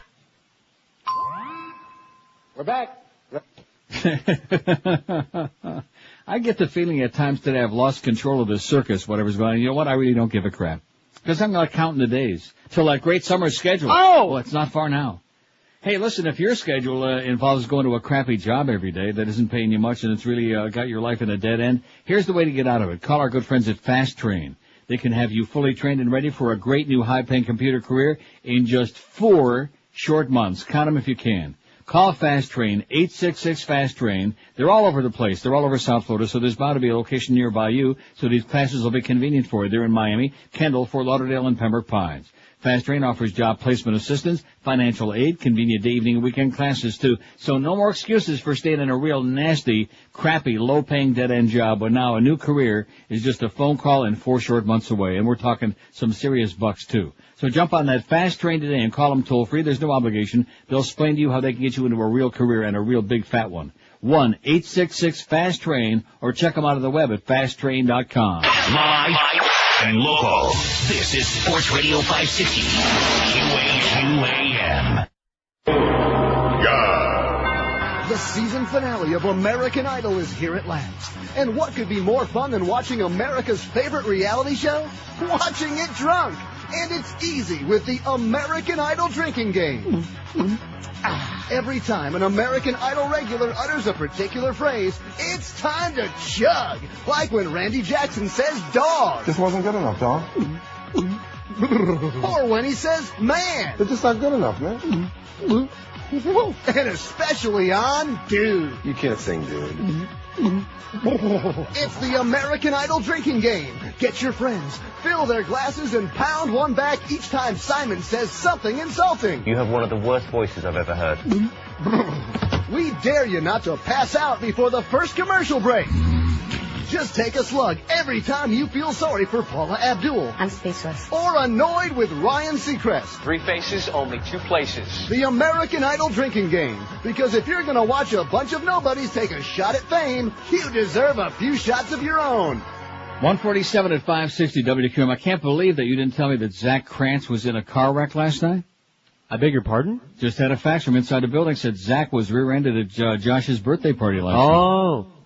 Sorry. Joe rose for the Mad Dog at 2. Hank in the studio at 4. And then we got some tapes. Boy, we're really getting desperate now. Aren't we getting desperate? Yeah, they're really good tapes. Some really great tapes, 7 to 7:30. Maybe get a little Pharrell on there. Who's on the turnpike? Go with me now. Who's on the Palmetto? Give me some of that love. Come on, push. Here's a call from Hollywood. Hello. Neil. Yes, sir. How you doing? Listen, if you're really having that much trouble understanding Mickey, Brad Pitt's character in Snatch, you can subtitle just Mickey, and it tells you what he's saying. Really? You can subtitle one character? Yeah, that's right. I understand what he's saying. You know what I'm saying? Yeah, it just does it for Mickey, so you don't have to go on the internet or whatever you were talking about. No eggs. No, just go under options on the DVD, and you can just subtitle his character. Okay. All right, a great movie, too. Okay, thanks. All right. Okay, I'm going to watch Snatch. Well, that'll probably make Jicka's column, wouldn't you think? We've been waiting a long time for that. 5670560. I tell you, this Hillary picture and the one with Chelsea in there, man, that's enough to change my mind in a hurry. Oh. Seriously, and you notice we didn't have one call about that. It must be just us. We're just hard-bitten, and there are other people. Well, she can't help how she looks. Sure she can. First of all, she can do something with that goddamn frizzy hair. That just accentuates her ugliness. Right. But I guess she didn't care. She had that real good-looking boyfriend with a lot of money. And she's the daughter of the Clintons and all this other crap. So it doesn't make any difference to her. She'll do fine. She'll do, it fine. 152 people say that Hillary is an opportunist. 75 say she's brilliant. Brilliant! 64 Ice Princess. She's not George W. 46. She's the Devil 45. Carpetbagger 38. Lightweight 16. Now we're starting to get warm. Small potatoes 15. And squishy. We got 9 people in this audience who say that Hillary is squishy. I would have thought that they would have been knocking the phones down today talking about Hillary. Wouldn't you? No. No. Now that this book is out. More of the hype. Well, at least one thing we'll say for this audience. They don't all get sucked in by the hype. Unlike me that goes to the bookstore to buy something entirely different and picks up this stupid piece of crap just because it was there and I felt like obligated. You often get sucked in, I heard. I do get, well, not enough.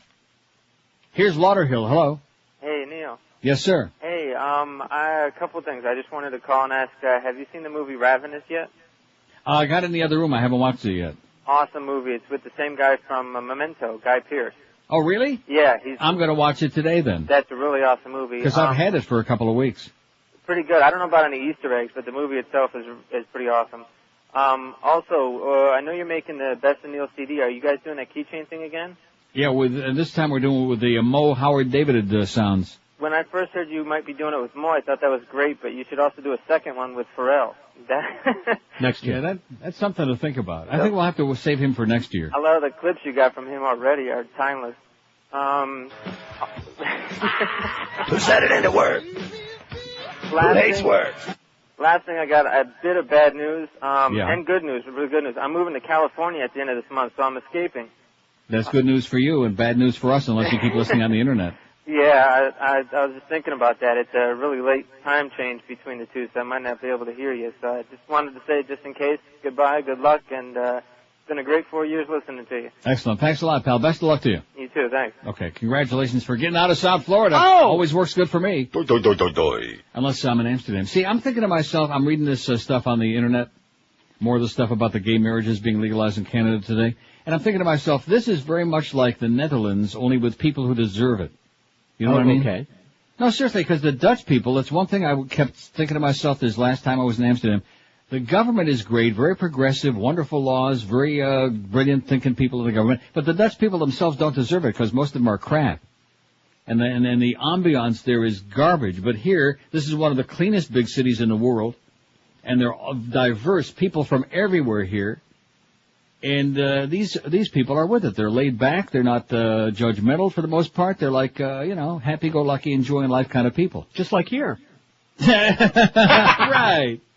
Yeah, just like here almost used to be some years ago.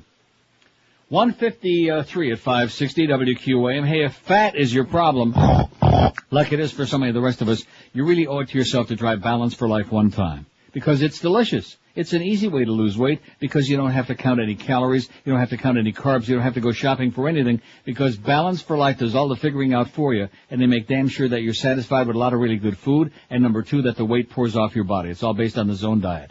All you do is fill out a little menu every week. You have 2 choices for every one of the 5 servings, 3 gourmet meals, and 2 delicious snacks that are on your menu every day. And that's all you have to do, other than just pick up that black sack at your door by 6 a.m. every day at your home, at your work, at the wherever you might be.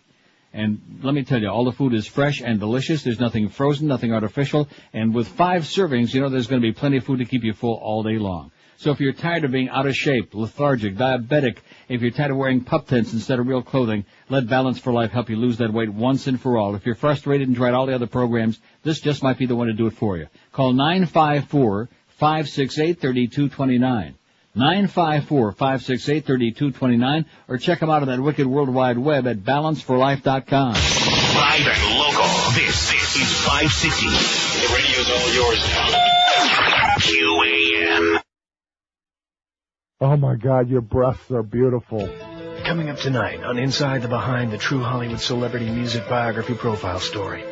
She was an outspoken Irish gal with no hair. She was Sinead O'Connor.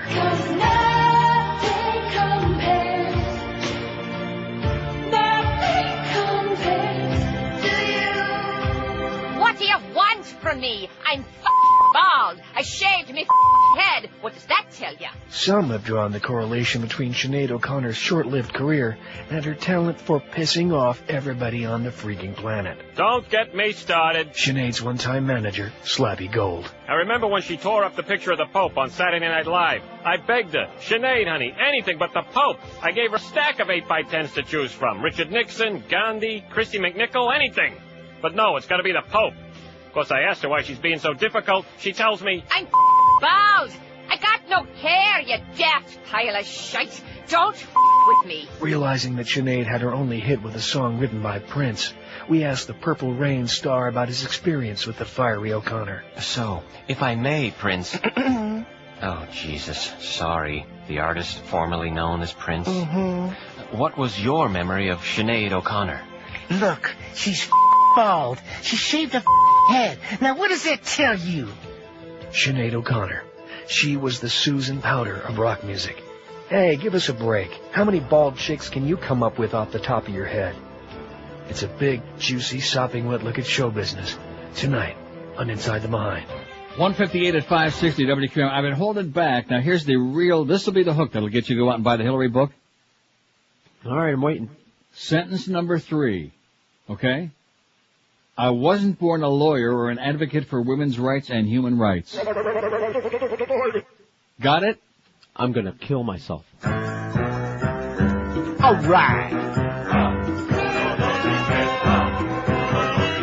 Oh!